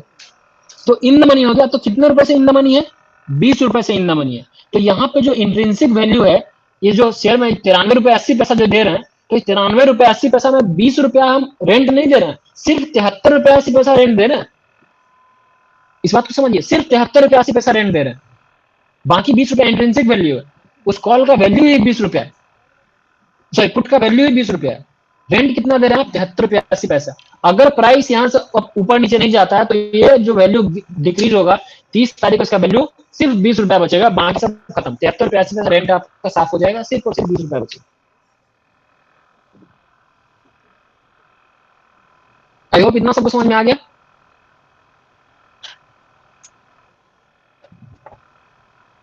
इतना सबको समझ में आ गया ना, इतना में तो किसी को कोई दिक्कत नहीं है। किसी को दिक्कत है तो पूछिए, थोड़ा सा कॉम्प्लिकेटेड ये कंसेप्ट था। अगर किसी को दिक्कत है तो पूछ लीजिए, इसको हम खत्म करेंगे, उसके बाद थोड़ा सा पॉइंट और बच गया, उसको हम डिस्कस कर लें। 20-25 मिनट और लगेगा हमको थोड़ा सा। एक बार ये ऑप्शंस को हेज कैसे करते हैं, ऑप्शन से ये थोड़ा सा समझा देंगे आप लोग, उस वाली सेशन को खत्म कर देंगे, थोड़ा ज्यादा हो गया। सर जैसे मैं किसी को कोई डाउट है अभी तक तो बताइए, पूछिए जल्दी से। सर जैसे मैं बुलिश हूँ रिलायंस पे, तो मैंने कॉल ऑप्शन बाय किया इन the money, in the money, ठीक है। लेकिन क्या होगा, मेरे व्यू के ऑपोजिट शेयर मूव कर दिया, तो उसका जो प्राइस ऑप्शन का प्राइस मूवमेंट जो उसी हिसाब से होगा, तो उस लॉस को कैसे मिनिमाइज करें। हाँ तो वो तो बेसिकली हेजिंग हो गया। हेज कैसे करना है, हाँ भाई, हाँ वो हम बताएंगे अभी हेजिंग आगे आएंगे कि हेजिंग कैसे करना है। और बताइए। यानी कॉल बाय करते हैं या पुट बाय करते हैं तो we should try for ATM और इन द मनी, ये दो स्ट्राइक्स सिलेक्ट करना है। फायदेमंद वही है, एटीएम और in the money. Out of the money में कभी कभी, आउट ऑफ द मनी में देखिए फायदा कब होगा ना, आउट ऑफ द मनी फायदा तभी होगा जब आपको श्योर श्योर पता है कि अभी के अभी मार्केट बहुत तेजी से भाग जाएगा। अगर आपको पता है कि एकदम जल्दी भागेगा मार्केट, एकदम क्विक रिएक्शन होगा, तब आउट ऑफ द मनी में कभी कभी फायदा होता है। अदरवाइज स्टॉक्स में तो हम हमेशा ही बोलेंगे या तो एट द मनी लीजिए या तो इन द मनी लीजिए। In the money is better और at the money is slightly better. Okay, this rule is applicable for index also, right? या एवरीवेयर।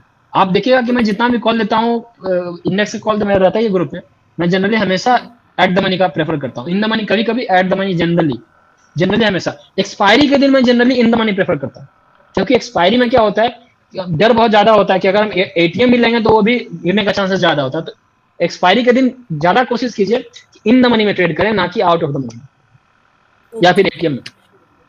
ठीक है, thank you. एनीवन एल्स, और कोई किसी का कोई क्वेरी है या यहाँ तक जल्दी जो भी किसी का डाउट है पूछ लीजिए। हम थोड़ा सा फिर हेजिंग में चले जाएंगे कि ऑप्शन को कैसे हेज करना। कम से कम जो मैं इतना आपको बता दूंगा ना कि जो मैं ग्रुप में कॉल देता हूँ ना कि आपको ये लेना है ये लेना है, कम से कम उतना आपको समझ में है। क्योंकि ये जो अभी मार्केट कुछ दिन रहने वाला है, मेरा इसका रीजन क्या था आपको ये सब इंट्रोड्यूस करने का, इसका रीजन ये था कि अभी जो मैं मार्केट को परसीव कर रहा हूँ, मैं सोच रहा हूँ, मुझे ऐसा लग रहा है कि थोड़ा डिफिकल्ट होने वाला है मार्केट में पैसा बनाना फ्रॉम इक्विटी। मार्केट ऐसा ही चौपी रहेगा बहुत दिन तक, अभी हमको ऐसा लग रहा है। तो इक्विटी में पैसा बनाना थोड़ा मुश्किल है। तो मैं अपने प्रीमियम ग्रुप में बेसिकली ये डेरिवेटिव्स के थ्रू पैसा बनाने का कोशिश कर रहा हूँ, लोगों को डेरिवेटिव्स के थ्रू कुछ मतलब डेरिवेटिव पोर्टफोलियो भी क्रिएट कर रहा हूँ लोगों के लिए। तो डेरिवेटिव्स उनको समझाना जरूरी था, इसलिए मैंने ये सेशन लिया, ताकि मैं डेरिवेटिव्स में भी थोड़ा सा लोगों को आइडिया कम से कम रहेगा, तो मेरा जो ट्रेड मैं देता हूँ कम से कम उसको सही तरीके से एग्जीक्यूट कर पाइए। ठीक, तो यहाँ तक सबको समझ में आ गया ना। अब हम थोड़ा सा ऑप्शंस में बढ़े, ये ऑप्शंस का हेजिंग का बात करते हैं। ठीक है, कि ऑप्शंस का देखिए, अब एक चीज मैं बता रहा हूँ आप लोगों को, जिनके पास भी जो भी डाउट है, अगर आप नहीं पूछेगा ना तो वो आपके पास रह जाएगा, फिर कोई फायदा नहीं होगा। मेरा इतना देर मतलब 1.5 घंटे से मैं बोल रहा हूँ, फायदा नहीं होगा। अगर आपके पास है आपको डाउट है, पूछ लीजिए, ज्यादा बेटर रहेगा। पूछ के खत्म कर लीजिए, अभी पूछ लीजिएगा तो ज्यादा फायदा रहेगा। थीटा वैल्यू का प्रैक्टिकल एप्लीकेशन समझ नहीं आया। क्या चीज का? थीटा का क्या होगी तो कैसे डीके टाइम वैल्यू, मतलब टाइम जैसे बढ़ता जाएगा तो कैसे क्या डीके क्या होगा, टाइम कैसे डीके होगा कैसे? अब हम आपको बता रहे हैं। ये आज क्या प्राइस चल रहा है, ये इसका 2800 रुपए का आज प्राइस क्या चल रहा है? 75 रुपए। ठीक है, आप बस बोलते रहिएगा हाँ या ना। ठीक है, 75 रुपए चल रहा है ना आज वैल्यू इसका। Yes sir. आज डेट क्या है? 5 जून। Yes sir. इसका एक्सपायरी क्या है? 30 जून सर। 30 जून। भाई कितना दिन बच गया? 25 दिन सर। 25 दिन। बस इसको 25 से डिवाइड कर लीजिए, कितना रुपए बचेगा? एक दिन का कितना रेंट आया आपका, उतना बस डीके होते जाएगा। बस सिंपल सा कंसेप्ट रखिए। ज्यादा अगर जाएगा तो उसमें बहुत सारा चीज आता है, जैसे विक्स आता है, बहुत सारा मैटर्स करता है यहाँ पे, बहुत सारा विक्स पे भी डिपेंड करता है ये सब चीज। तो वो सब चीज बाद में समझिएगा, थोड़ा ज्यादा डिटेल हो जाएगा। बट जनरल कंसेप्ट क्या हुआ कि 25 दिन का रेंट है ये, तो एक दिन में कितना डीके होगा ये बताइए, आप बताइए। 3 रुपए।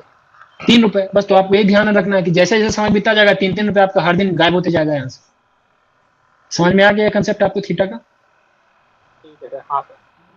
बस आपको ये चीज सिंपल ध्यान रखना है कि आप 25 दिन के लिए 75 रुपए दे रहे हैं, तो एक दिन में कितना जाएगा? अगर मान लीजिए आज प्राइस आप, इसीलिए हम बोलते हैं एक चीज आप ध्यान रखिए, इसीलिए हम हमेशा मना करते हैं, ऑप्शंस के वैल्यू को मैक्स टू मैक्स ज्यादा से ज्यादा आप 3 दिन रखिए। 3 दिन में अगर आपके फेवर में नहीं आया ऑप्शन, तो आप भूल जाइए कि वो ऑप्शन आपके फेवर में आएगा। आप इतना मार खाइएगा टाइम का, इतना मार खाइएगा टाइम का कि वो आपके फेवर में भी आने का कोशिश करेगा तो फेवर में नहीं आएगा। तो कम मैक्सिमम अगर आप होल्ड कर सकते हैं ऑप्शंस को, तो ज्यादा से ज्यादा 3 दिन, उससे ज्यादा कभी नहीं करना। काट के निकल जाइए, जो पैसा आपको दे रहा मार्केट उसको अपने जेब में रख लीजिए, नहीं तो पता चला पूरा कैपिटल साफ हो जाएगा। क्योंकि टाइम का चेक कर सकते। क्या डेल्टा कहाँ चेक होता है? डेल्टा चेक कहाँ होता है ये बताऊंगा आपको, रुक जाइए 1 मिनट रुकिए। आप बोल रहे हैं तो मैं आपको थोड़ा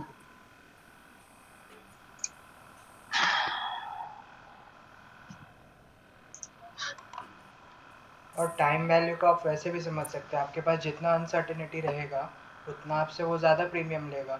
तो आप सोचिए कि अगर आपका एक्सपायरी के दिन है तो आपका सर्टेन है कि प्राइस आपका 100-200 रुपये तो रिलायंस नहीं मूव कर जाएगा, बहुत कम अनसर्टेनिटी है। लेकिन आप अगर स्टार्टिंग के मंथ में खड़े हैं तो आपका अनसर्टेनिटी ज़्यादा होगा, तो वहाँ पे जितना अनसर्टेनिटी रहेगा उतना आपका प्रीमियम ज़्यादा रहेगा, मतलब टाइम वैल्यू किधर भी जाने का, पॉजिटिव जाने का या नेगेटिव जाने का, वो ज़्यादा रहेगा। तो उस बेसिस पे आप देखेंगे कि जैसे जैसे आप एक्सपायरी की तरफ मूव करते जाएंगे अनसर्टेनिटी कम होते जाएगा। सिंपल लॉजिक आप ऐसे समझ लीजिए इसको, उसी को थीटा डीके बोलते हैं कि जैसे जैसे अनसर्टेनिटी कम हुआ वैसे वैसे आपका प्रीमियम का वैल्यू घटते जाएगा, क्योंकि वहाँ पे सर्टेनिटी आते जा रहा है कि प्राइस किधर मूव करेगा। हाँ, तो आप ये देख रहे हैं, हाँ सर, ऑप्शन चेन में आता है ये ऑप्शन चेन आप देख रहे हैं, ऑप्शन चेन खोल लिया, ऑप्शन में देखिए यहाँ पे लिखा हुआ डेल्टा थीटा देगा, ठीक है। ओके।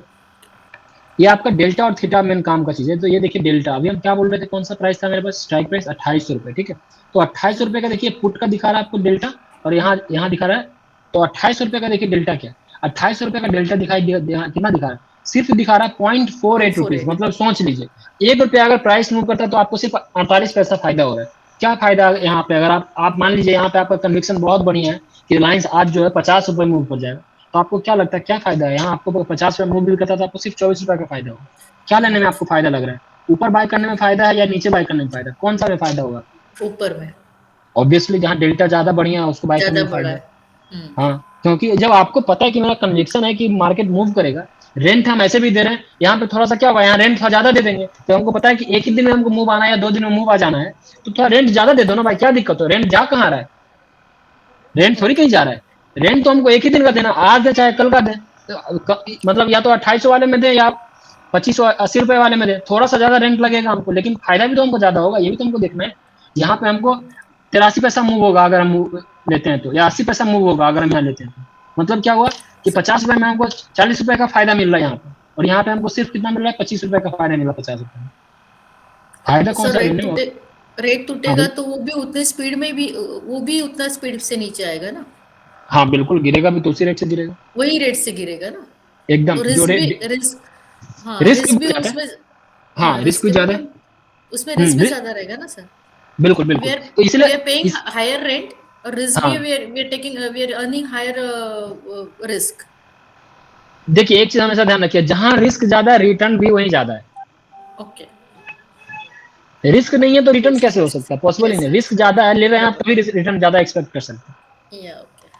और आपका डेल्टा फिक्स भी नहीं रहता है ना, आपका डेल्टा चेंज होता है, जैसे आपका प्राइस गिरते जाएगा वैसे वैसे आपका डेल्टा गिरते जाएगा ना, क्योंकि वो कम इन द मनी होते जाएगा तो उसका डेल्टा गिरते जाएगा, और जैसे जैसे वो प्राइस बढ़ेगा डेल्टा और आपको और टुवर्ड्स 10 टुवर्ड्स 1 करेगा, तो आपको जैसे बढ़ेगा वो डेल्टा बढ़ते जाएगा, और जैसे जैसे गिरेगा प्राइस वैसे वैसे डेल्टा कम होते जाएगा। मतलब कहने का मतलब ये हुआ कि मान लीजिए ये प्राइस ऊपर और जा रहा है, मतलब ये क्या हुआ, अभी मान लीजिए 2780 रुपए चल रहा है शेयर का भाव, ठीक है, ये मान लीजिए प्राइस 2880 हो जाता है, इसका डेल्टा 1 के बराबर हो जाएगा, क्योंकि इन द मनी ज्यादा हो जाएगा ना, जितना ज्यादा इन द मनी हो जाएगा वो इट विल टेंड, मतलब ये इसको बेसिकली क्या समझिए ना कि ये फ्यूचर्स की तरफ टेंड करना शुरू कर देगा, इसका इंटेंशन जो है फ्यूचर्स में कन्वर्ट होता जाएगा। जब इसका मान लीजिए डेल्टा अगर मान लीजिए हम ऊपर जाते हैं थोड़ा सा, इतना ही दिखा रहा है स्ट्राइक से ज्यादा दिखाने में, अगर दिखाते हैं तो हम आपको दिखाते हैं किसी का डेल्टा अगर 1 में कन्वर्ट हो जाए, वो जनरली कब होगा, ये जनरली कब होता है जब डेल्टा उसका 1 में कन्वर्ट होता है, ये जब आप एक्सपायरी की ओर जाइएगा ना, मान लीजिए 25 फरवरी के 25 जून को आप अगर आके देखिएगा, 25 जून को अगर आप आके देखिएगा और इस 2600 या 2580 का देखिएगा अगर डेल्टा आगे, तो वो जनरली 90 पैसा या 95 पैसा में कन्वर्ट हो जाएगा, क्योंकि उसका डेल्टा ऑलमोस्ट, क्योंकि एकदम फ्यूचर की तरह कन्वर्ट हो जाएगा। तो वहां पे हम लोग को फायदा होता है यहाँ पे, अगर आप मान लीजिए उस दिन फ्यूचर ट्रेड करना चाहते हैं तो उस दिन फ्यूचर ना ट्रेड कीजिए, अगर आपको लग रहा है कि एक्सपायरी के नजदीक है हम, और अगर आपको फ्यूचर ट्रेड करने का मन है तो फ्यूचर ट्रेड ना करके ऑप्शन ट्रेड कर लीजिए, क्योंकि वहां पे आपको पैसा कम लग रहा है और रिवार्ड आपको उतना ही मिल रहा है, लोग ऐसा करते हैं। सर तो आप ट्रेड्स जो देते हैं तो आप ऑप्शन चेन ऑब्जर्व करके देते हैं या चार्ट ऑब्जर्व करके देते हैं?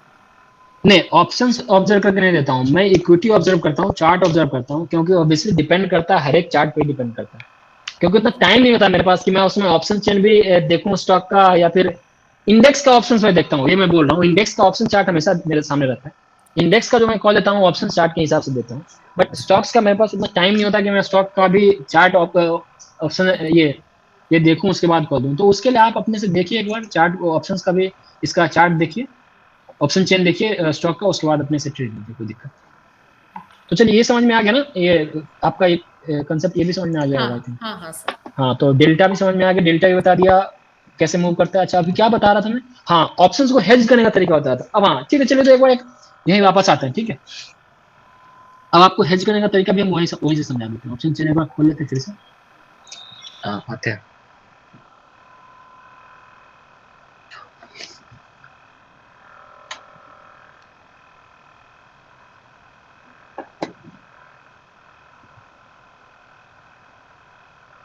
हाँ देखिए, अब ऑप्शंस को हम लोग हेज कैसे कर सकते हैं। तो ऑप्शंस को हेज करने का तरीका क्या होता है, उसको हम लोग बोलते हैं प्लेइंग विथ डेल्टा।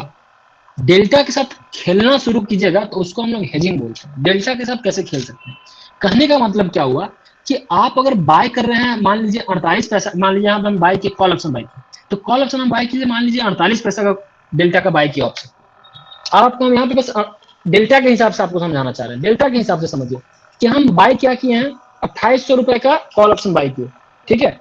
तो बाय कर लिया 2800 रुपए का कॉल ऑप्शन। तो रिस्क क्या है मेरा, रिस्क क्या है, कितने रुपए से, अगर प्राइस 1 रुपया मूव करेगा नीचे तो आपको रिस्क कितना होगा, 48 पैसा का, ठीक है। 48 पैसा का रिस्क होगा। तो आपको क्या करना है, उस 48 पैसा का रिस्क को ही तो बचाना है। तो आप यहाँ पे फ्यूचर को शॉर्ट कर नहीं सकते, क्योंकि अगर आप फ्यूचर को शॉर्ट कर दीजिएगा तो वहां तो 1 रुपया के हिसाब से गिरेगा, ये 48 रुपया गिरेगा और वो 1 रुपया गिरेगा, तो आपको तो ज्यादा लॉस होगा। या फिर अगर फ्यूचर को आप बाय भी करते हैं, फ्यूचर को अगर आप बाय कर लेते हैं मान लीजिए, तो ये अगर 48 पैसा गिरा तो वो तो सीधा 1 रुपये से मूवमेंट होगा। तो आप फ्यूचर के थ्रू तो हेज कर नहीं सकते हैं, शेयर के थ्रू आप कर नहीं सकते। शेयर्स के थ्रू कर सकते हैं, तो शेयर्स को आपको क्वांटिटी डिटरमिन करना पड़ेगा, कितना क्वांटिटी लें कितना नहीं लें, तो वहां एक झमेला कैलकुलेशन। तो दूसरा तरीका क्या है कि हम डेल्टा को डेल्टा के थ्रू ही हेज करें। हम क्या किए, 48 पैसा का डेल्टा बाय किए हैं, 48 पॉइंट का डेल्टा का बाय किए हैं। तो हम क्या कर सकते हैं, यहाँ पे एक जो उससे कम का डेल्टा है उसको शॉर्ट कर दे। समझ रहे चीजों को। अब मैं यहाँ क्या किया, 48 रुपए का डेल्टा को बाय किया और हम क्या करें, 30 पैसा का जो डेल्टा है उसको मान लीजिए शॉर्ट कर दे। तो आपको रिस्क कितना का पड़ रहा है, जो डिफरेंस बच गया सिर्फ 48 पैसा का ही तो रिस्क बचा आपका है, आपके हाथ में। अगर मान लीजिए प्राइस नीचे गिरा तो आपको रिस्क कितना का हो रहा है, सिर्फ 18 पैसा का रिस्क हो रहा है आपको। तो हो गया ना रिस्क को कैसे मिनिमाइज किया। रिस्क को मिनिमाइज करने के लिए हम क्या किए, एक जो डेल्टा 48 पैसा का डेल्टा को बाय करके रखे हुए, एक दूसरा स्ट्राइक को हम सेल कर दिए जो out of the money. Out of the money कहने का मतलब क्या हुआ, जो और दूर का है। और दूर कहने का मतलब क्या हुआ, जिसका डेल्टा कम है। कहने का पर्पस ये था कि उसका डेल्टा कम है, इसलिए हम उसको शॉर्ट कर दिए। तो क्या हुआ कि मेरा नीचे जाने का रिस्क जो है या ऊपर जाने का भी, तो यहाँ क्या हो गया, जब हम रिस्क को नीचे जाने का रिस्क को कम करें तो इसलिए ऊपर का प्रॉफिट भी मेरा कम हो रहा है, क्योंकि ऊपर जब बढ़ेगा तब भी हमको 18 रुपए के हिसाब से ही प्रॉफिट होगा। बात को समझ रहे हैं, ये चीज समझ में आया सबको, कैसे हेज किया अपना रिस्क को। हाँ या ना में जवाब दीजिए, कोई भी समझ में आया किसी को अगर ये चीज कि कैसे हम हेज किया अपने पोजीशन को। सर वो ख्याल में तो आया आ गया सर, लेकिन यहाँ पे 0.30 पैसा का पुट भी तो बाय कर सकते हैं। नहीं बिल्कुल, हम हाँ बोलते रहो तो दोनों दूसरा तरीका बाय करने का, इसलिए पुट भी बाय कर सकते हैं, कोई दिक्कत वाली बात। पुट भी बाय कर सकते हैं, लेकिन वहां पर रिस्क ज्यादा। आप देखिए, अब यहाँ पे फिर आपको समझना पड़ेगा, जब आप सिर्फ बाय में जाइएगा, सिर्फ बाय करने में जाइएगा, तो आप यहाँ पे इस बात का ध्यान रखिए कि आपको टाइम डीके का मार पड़ेगा ज्यादा, टाइम वैल्यू गिरेगा। जब बाय कर रहे हैं तो आप टाइम वैल्यू के शिकार बन रहे हैं, टाइम वैल्यू गिरते जाएगा बाइंग में। सेलिंग में क्या होगा, अगर आप सेल कर रहे हैं तो आपको टाइम वैल्यू का, अब जैसे आप एक एग्जाम्पल दे रहे हैं, जैसे आप क्या किया, एग्जाम्पल में आते हैं क्या, यहाँ ऑप्शन चले, आप बोले कि हम यहाँ पे पुट बाय कर लेंगे, तो पुट बाय कर लिए तो आपका रिस्क तो हेज हो रहा है, लेकिन आप इस बात को भूल गए कि यहाँ पे जब अगर प्राइस नहीं बढ़ रहा है तब भी तो आपको यहाँ से रिस्क बढ़ते जा रहा है, इसका टाइम वैल्यू तो गिरते जाएगा। जो रेंट दिए आप बाय में, उसका रेंट तो गिरते जाएगा, तो आपका रिस्क तो बढ़ते ही जा रहा है, रिस्क घटा कहाँ। राइट, अगर मूवमेंट नहीं हुआ तो रिस्क तो आपको घट नहीं रहा है, रिस्क तो और बढ़ते ही जा रहा है, फ्री में रिस्क बढ़ रहा है आपका अगर बाय कर लिए तो। लेकिन आप यहाँ पे सेल कर लिए ना, अगर आप सेल किए ना तो आप रिस्क को मिनिमाइज कर लिए, उससे ज्यादा आपको रिस्क नहीं हो सकता अगर सेल किए तो। लेकिन आप बाय कीजिएगा तो इसकी गारंटी नहीं है कि आपका रिस्क हेज हो गया। वो रिस्क हेज हो सकता है, अगर क्विक मूवमेंट रहेगा तब तो रिस्क हेज हो जाएगा, लेकिन अगर मूवमेंट नहीं होगा, प्राइस वहीं का वहीं रह जाता, तो आपको तो रिस्क और बढ़ गया घटने के बजाय, क्योंकि आप यहाँ भी लूज कर रहे हैं और यहाँ भी लूज कर रहे हैं, यहाँ भी थीटा का वैल्यू जा रहा है, यहाँ भी थीटा का वैल्यू जा रहा है। बात समझे हम क्या बोल रहे हैं आपको? Yes sir. तो इसलिए ऑप्शंस को जब हेज करना हो ना, तो जनरली हम लोग सेलिंग को प्रेफर करते हैं कि ऑप्शंस को बाय करके हेज ना करें, सेल करके हेज करें, तभी आपका रिस्क लिमिट हो रहा है। अदरवाइज आप रिस्क घट नहीं रहा, बढ़ रहा है इनफैक्ट आपका रिस्क, क्योंकि आप टाइम डीके के मार दोनों तरफ, मतलब यहाँ ऑप्शंस में ये जो कॉल ऑप्शन बाय किए हैं यहाँ भी आपको टाइम डीके का मार पड़ रहा है, इधर पुट जो आप बाय करके हेज कर रहे हैं वहां से भी मार पड़ रहा है। तो हम लोग पुट बाय करके हेज कहाँ करते हैं, जब हम लोग फ्यूचर बाय करते हैं। जैसे अभी आप देखेंगे, मैं टेलीग्राम ग्रुप में फॉर एग्जाम्पल आपको दिखाते हैं,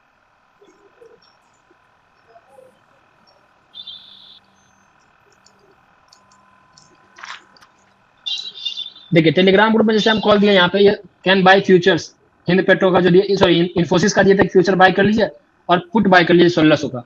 तो हम लोग फ्यूचर का हेज को पुट बाय करके हेज कर सकते हैं। क्यों? क्योंकि फ्यूचर से मेरा टाइम वैल्यू का मार नहीं पड़ रहा है हमको, इस बात को समझिए, फ्यूचर से हमको टाइम वैल्यू का मार नहीं पड़ रहा है। तो यहाँ पे कम से कम चलो यहाँ पे हम टाइम वैल्यू का मार सह सकते हैं, लेकिन अगर कॉल बाय करते हैं यहाँ पे पुट को हेज करते हैं तो कॉल में भी हमको टाइम वैल्यू का मार पड़ रहा है और यहाँ पे भी पुट में भी टाइम वैल्यू का हमको दिक्कत हो रहा है, टाइम वैल्यू लूज हो रहा है। तो ये काम नहीं करते हम लोग, ठीक है।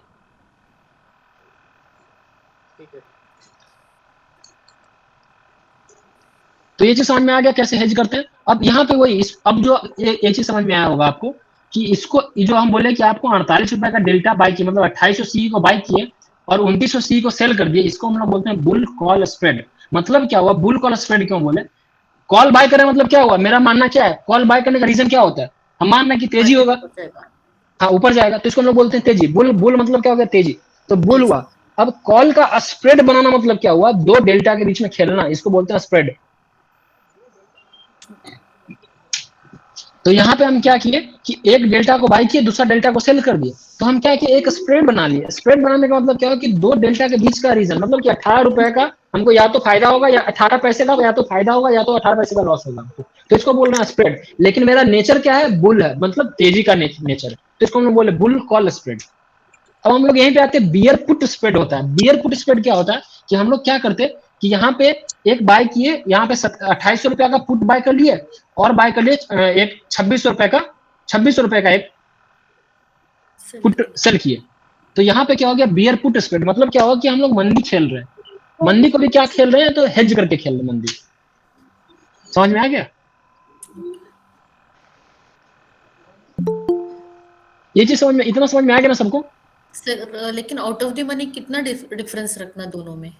वो आपको देखना है कि आपको रिस्क कितना लेना है, कितना लेना है। ओके हाँ बिल्कुल, वो तो आप पे डिपेंड करता है कि आपको रिस्क कितना लेना है। वो तो आपका अपनी मर्जी से सेलेक्ट कीजिए डेल्टा, तो आपकी मर्जी पे कि आप रिस्क कितना ले बियर कर सकते हैं, आप कितना रिस्क। पहले देखिए एक चीज और हमेशा ध्यान में रखिए, जब भी ऑप्शन लीजिए, कोई भी ऑप्शन आप ट्रेड कीजिए, रिस्क पहले डिफाइंड होना चाहिए, इस चीज का हमेशा ध्यान रखिए।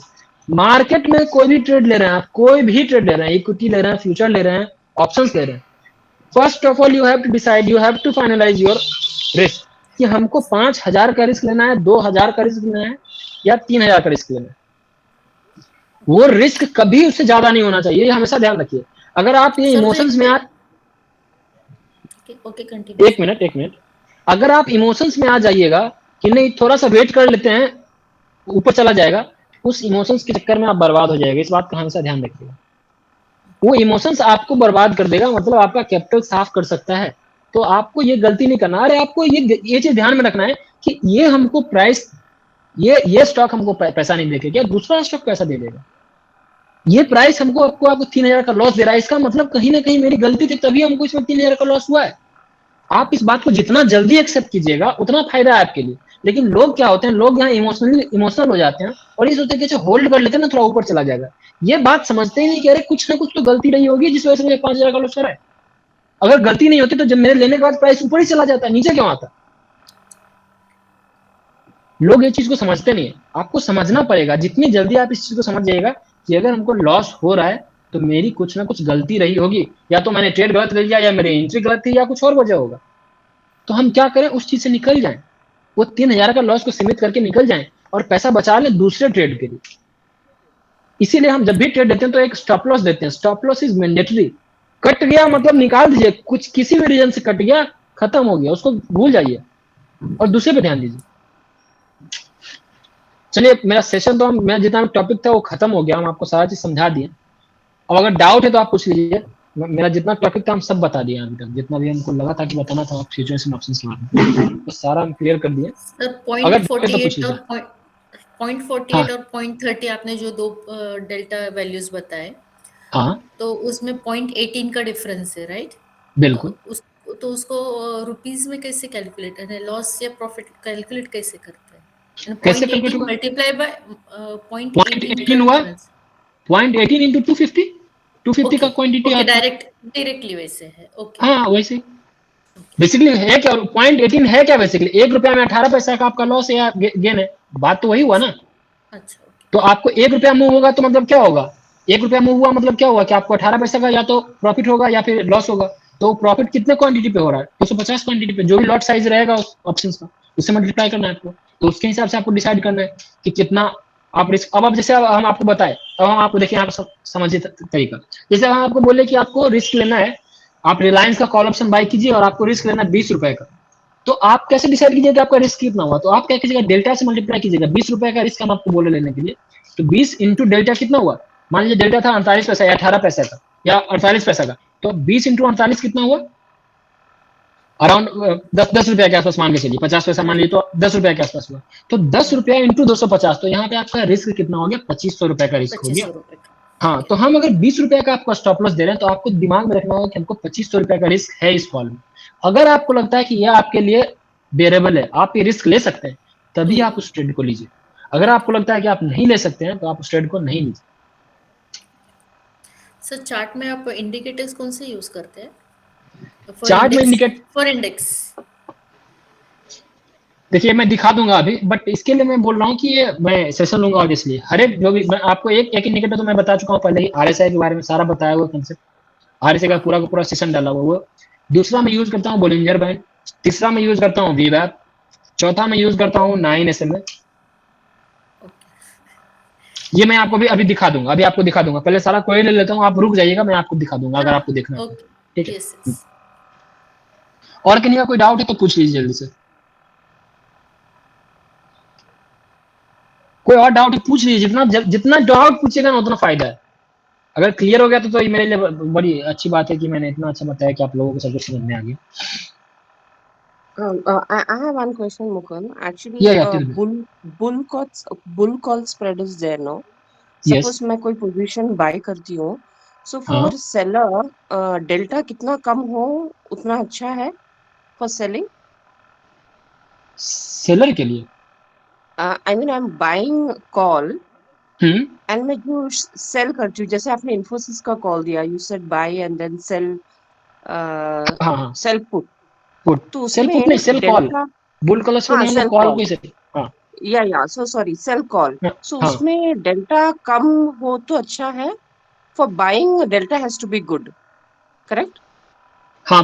तो यहाँ देखिए, अब यहाँ पे आप ऐसे लॉजिक समझिए, यहाँ पे लॉजिक समझिएगा तो कोई दिक्कत नहीं होगा। आप क्या कर रहे हैं, बाय कर रहे हैं आप। तो बाय क्या कर रहे हैं आप, बाय Because कर I'm रहे हैं आप। bullish. हाँ बुलिश, तो आपको फायदा चाहिए तभी तो बाय कर रहे हैं। जी. आप बाय कर रहे हैं तो आपको फायदा चाहिए तभी तो आप बाय कर रहे हैं। मान लीजिए कि एक डेल्टा जिसका कम हो, जैसे हम अभी आपको बताया कि एक 48 पैसा का डेल्टा है, एक 30 पैसा का डेल्टा है, ठीक है। जी. तो अगर हम 30 पैसा वाला डेल्टा को बाय कर लेते हैं और 48 पैसा वाला को डेल्टा को सेल करते हैं, तो आप यहाँ पे इसको थोड़ा सा अपने दिमाग में कैलकुलेट कीजिए कि अगर हम 48 पैसा वाला 30 पैसा वाला डेल्टा को बाय किया तो आपको फायदा कितना हुआ? 30 पैसा। जी. और अगर 48 पैसा वाला को आप सेल कर दिए तो आपको नुकसान कितना हुआ? 48 पैसा। तो आपको फायदा हो रहा है कि नुकसान हो रहा है? फायदा हो रहा है. Okay. नुकसान हो रहा है। तो आपको फायदा कब होगा? जब आप ज्यादा डेल्टा वाला को बाय कीजिएगा और कम डेल्टा वाला को सेल कीजिएगा। हाँ जी जी, वही है. तो यहाँ पे बिल्कुल लॉजिक है, यहाँ पे कुछ याद नहीं रखना है, आप एकदम लॉजिक से समझिए। हम क्या किए, बाय किए 48 पैसा को, अब हमको रिस्क को कम करना है, इसलिए हम क्या कर रहे हैं कि थोड़ा कम डेल्टा वाला को सेल कर रहे हैं। मतलब हम क्या कर रहे हैं कि भाई अगर मैं नीचे जाएगा ना तो कुछ जो डेल्टा मेरा, मतलब जो हम 48 डेल्टा बाय कर लिए, 48 पैसा का रिस्क जो है मेरा, तो हम क्या बोल रहे हैं कि भाई अगर प्राइस नीचे गिर जाता है तो कुछ हमको मेरा जो 48 पैसा में कुछ पैसा मेरे हाथ में आ जाना चाहिए। तो कितना पैसा आप हाथ में लेना चाहते हैं, उसी को हम लोग बोलते हैं बेसिकली कितना रिस्क को आप कम करना चाहते हैं। तो जितना रिस्क को आप कम करना चाहते हैं उसके हिसाब से आप डेल्टा डिसाइड कर लीजिए। उस डेल्टा का कोई भी स्ट्राइक ढूंढ लीजिए। मान लीजिए आपको 48 रुपए का, आप 48 पैसा का डेल्टा का आप बाय किए, कोई स्ट्राइक कॉल बाय किया। अब आपको लगता है कि नहीं, मुझे यहाँ पे 20 पैसा का रिस्क को थोड़ा कम कर लेना चाहिए, 48 पैसा कुछ ज्यादा रिस्क हो जाएगा मेरे लिए 1 रुपए का। तो आप चाहते हैं कि 20 पैसा का मेरा रिस्क कम हो जाता तो ठीक होता। तो आप क्या कीजिएगा, 20 पैसा का जो डेल्टा जिसका भी, जिस स्ट्राइक का भी 20 पैसा का डेल्टा, उसको सेल कर दीजिए, आपका रिस्क कम गया। एकदम लॉजिकल है, यहाँ पे कुछ भी एकदम, मतलब आप अगर इसका लॉजिकली समझिए ना, पूरा लॉजिक से चलता है। एकदम सिंपल रूल है, एकदम जैसे आप हर चीज को बाय सेल करते हैं ना, एकदम सेम कंसेप्ट है। बस पॉइंट ये है कि लोग समझते नहीं है, लोगों को समझाया नहीं गया। एकदम लॉजिकल चीज है, कुछ भी एकदम टेढ़ा मेढ़ा नहीं, एकदम लॉजिकल है।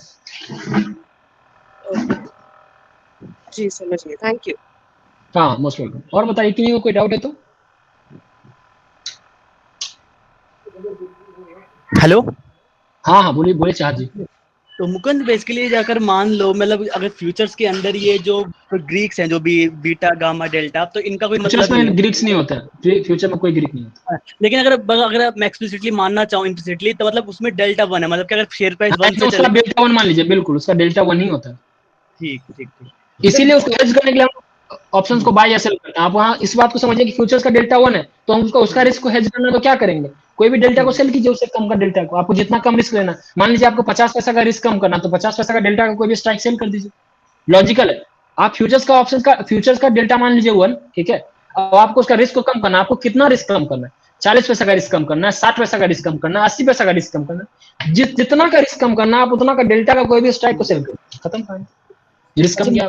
हाँ ठीक है। अरे एक चीज हो, जैसे अगर मैं हेजिंग का जैसे जिस हिसाब से अगर फ्यूचर्स को अगर मैं मतलब कोई मैंने होल्ड किया उसको मेरे को हेज करना है, जैसे कि अगर हाँ। उसमें तो डेल्टा 1 है कि मतलब कि अगर एक से मूव करा तो एक से मेरा फ्यूचर वाला प्राइस वो मूव करेगा, लेकिन करेगा, हाँ। कोरस्पॉन्डिंग ऑप्शंस की जो प्राइस है, जैसे उसमें तो अगर डेल्टा 1 नहीं है, मान लो मैं ऑप्शंस हाँ। में मैंने हेजिंग किया और डेल्टा 1 नहीं है, तो उसमें जो हाँ। मूवमेंट होगी वो प्रीमियम की मूवमेंट होगी, जो भी मतलब वो डेल्टा पे डिपेंड करेगा। तो अगर मेरे हाँ। को अपना अगर जो हेजिंग जो करनी है, मान लो बिल्कुल बिल्कुल कंपनसेट करना है कि वो जितना लॉस हो रहा है उतना ही वहां से मुझे प्रॉफिट मिल जाए, तो मेरे को उस हिसाब से लॉट्स हमें मैनेज करने पड़ेंगे वो दोनों के। हाँ, लॉट तो सेम रखना पड़ेगा ऑब्वियसली, बिल्कुल।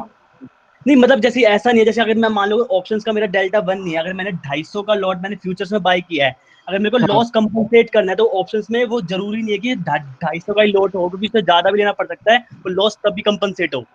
हाँ, फॉर एग्जाम्पल मान लीजिए कि आपका एग्जाम्पल में लेते हैं, मान लीजिए कि आपको यहाँ पे क्या करना है, आपको क्या करना है कि बेसिकली आपको एकदम पूरा का पूरा, आपको 1 रुपया भी रिस्क नहीं चाहिए, 1 रुपया भी हाँ। रिस्क नहीं चाहिए, 1 रुपया भी रिस्क नहीं चाहिए, तो आप क्या कर सकते हैं, यहाँ पे क्या कीजिएगा, 50 पैसा का डेल्टा को 2 लॉट बेच दीजिए, 2 लॉट बेच दीजिएगा तो हो गया, डेल्टा आपका डबल हो गया।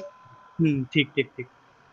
लेकिन इस बात को आपको ध्यान रखना पड़ेगा, डेल्टा चेंज होते रहता है मार्केट के हिसाब से, तो हाँ आपको उसके हिसाब से एडजस्टमेंट करना पड़ेगा। ठीक ठीक ठीक, समझा। ये इसी को एडजस्टमेंट बोलते हैं। क्या होता है ना कि जो ये लोग जो सेलर लोग होते हैं ना, बड़े बड़े जो सेलर होते हैं या जो ऑप्शन सेलिंग करते हैं या जो ये पैसा कमाते हैं, वो लोग इसी का एडजस्टमेंट करते हैं, बस इस डेल्टा का ही एडजस्टमेंट करते रहते हैं। वो लोग मार्केट में करेंगे, पोजीशन ले लेंगे, और इस डेल्टा जैसे जैसे घटता बढ़ता जाएगा उसके हिसाब से वो लोग एडजस्टमेंट करते रहते हैं। डेल्टा को देख के एडजस्टमेंट किया जाता है मार्केट। कुछ लोग प्राइस के हिसाब से एडजस्टमेंट भी करते हैं, तो प्राइस का एडजस्टमेंट अलग होता है, बट मैं आपको बता रहा हूँ डेल्टा के हिसाब से एडजस्टमेंट करना। डेल्टा का एडजस्ट, अगर आप डेल्टा को समझ जाएगा ना, डेल्टा का adjustment is the best adjustment, उससे ज्यादा बढ़िया एडजस्टमेंट कुछ नहीं। समझा आपका। अच्छा एक चीज हो, जैसे कैश सेगमेंट में जो होता है, मतलब अगर आपने कोई अगर आपने बाय किया है तो मतलब आप उसको तो कितने भी दिन आप उसको होल्ड करके रख सकते हो, मान लो 1 महीना 2 महीना 10, मतलब जितने भी साल रखना हाँ हो। हाँ हाँ, तो बिल्कुल सेम करस्पॉन्डिंग पोजीशन में लॉन्ग टर्म अगर मैं सोच रहा हूँ तो फ्यूचर्स में पॉसिबल है ये चीज? बिल्कुल पॉसिबल है। मतलब कि आपने जैसे बताया था कि उसको रोल ओवर कर करके हाँ, जैसे अभी हम जुलाई का मेरा कॉन्ट्रैक्ट खत्म हुआ, पैसा आपका हाथ में आ जाएगा, जितना भी पैसा था वापस से आप जुलाई का अगस्त का फ्यूचर बाय कर लीजिए, फिर अगस्त का फ्यूचर खत्म हो गया तो उसका फिर दूसरा फ्यूचर बाय कर लीजिए। यहाँ फायदा यही चीज तो मैं आप लोगों को समझाना चाह रहा हूँ, जो लोग सिर्फ एफएनओ में डील करते हैं या जो लोग सिर्फ ये लार्ज कैप्स में डील करते हैं, उन लोगों को फ्यूचर बाय करने में फायदा है। वो लोग क्यों डायरेक्ट शेयर्स बाय करें 2 लाख 5 लाख 10 लाख का, फ्यूचर बाय कीजिए सीधा सीधा। जब अगर लॉन्ग टर्म में होल्ड ही करना है तो हाँ, लॉन्ग टर्म में होल्ड ही करना है तो बेस्ट ऑप्शन है कि आप फ्यूचर बाय कीजिए भाई, हम इक्विटी क्यों बाय करें, ठीक ठीक ठीक, 5 लाख 10 लाख इक्विटी में हम क्यों फंसाएं, उसकी जगह पे हम वो बाय करें ना। और उसका फायदा क्या है, दूसरा फायदा हम आपको बता रहे हैं, आप क्या कर रहे हैं, आपको जब इक्विटी बाय मतलब आपको इक्विटी बाय करना है 10 लाख का, तो आप फ्यूचर बाय कीजिए, और आप वहां पे उसी पैसे से, क्यों, क्योंकि आप 10 लाख का, जो मान लीजिए जैसे आपको दिखाया 7 लाख रुपया लग रहा है 250 शेयर बाय करने में रिलायंस का, वहां आपको 1.5 लाख रुपए में फ्यूचर्स बाय हो जाए 250 शेयर।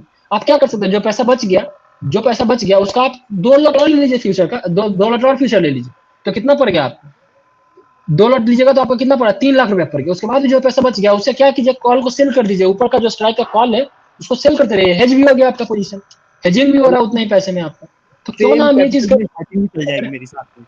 क्या प्रोटेक्शन भी हो जाएगा। अगर मार्केट गिर रहा है, सोचिए मार्केट अगर गिर रहा है, वहां पे आप ऊपर का कॉल सेल कर दिए तो उस कॉल का वैल्यू 0 हो जाएगा, जो भी आप कॉल सेल किया उसका वैल्यू, तो पैसा आपको सीधे सीधे आपकी जेब में आ जाएगा। मान लीजिए मार्केट क्रैश कर जाता है तो आप इक्विटी लेके रखते हैं, अगर क्रैश कर गया मार्केट तो आपको तो पूरा लॉस होता है, लेकिन आप फ्यूचर लेके रखे हैं उतने मार्जिन में और कॉल को सेल कर दिया ऊपर का, तो आप क्या कर लिए, बेसिकली अपने पोजीशन को भी तो हेज कर लिया। अगर मान लीजिए प्राइस वहां से गिर जाता है तो आपको कॉल पैसा देके जाएगा, कॉल का प्रॉफिट होगा आपको। समझ गया जी, thank you so much.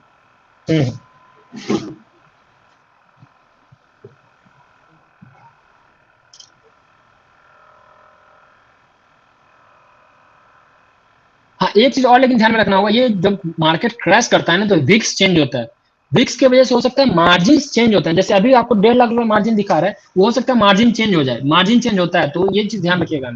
Futures का मार्जिन चेंज हो सकता है, बाकी और कोई चीज चेंज नहीं होगा, मार्जिन चेंज हो सकता है। जैसे क्या होगा ना कि जैसे जो सेलर है उसका रिस्क बढ़ गया, उसको डर लग रहा है कि भाई मार्केट तो क्रैश हो जाएगा, तो अपना रिस्क को भी तो कंपनसेट करने के लिए क्या बोलेगा, क्या थोड़ा मार्जिन और ज्यादा दो। तो ऐसा हो सकता है कि आपके ब्रोकर जो रहेंगे वो आपको मैसेज करेंगे कि आपका मार्जिन पहले 40% था, अभी आपको 80% मार्जिन देना पड़ेगा, तो आपको वहां पे मार्जिन देना पड़ेगा, या तो पैसा ऐड कर दीजिए या तो अपना कुछ पोजीशन को स्क्वायर करना पड़ेगा। ये चीज ध्यान रखिएगा। आपने जो ये परसेंट का ये हिसाब बोला, ये बेसिकली एक्चुअल कैपिटल एम्प्लॉयड का ये परसेंटेज होता है कि उसका 40%, उसका 30%, ये जो भी। हाँ, वो लोग खुद जहाँ डिटरमाइन करते हैं, जो कॉस्ट लगना चाहिए उसके हिसाब से लोग डिटरमाइन करते हैं कितना मार्जिन आपको देना है। ठीक, समझा। हाँ, और कोई डाउट है किन्हीं का?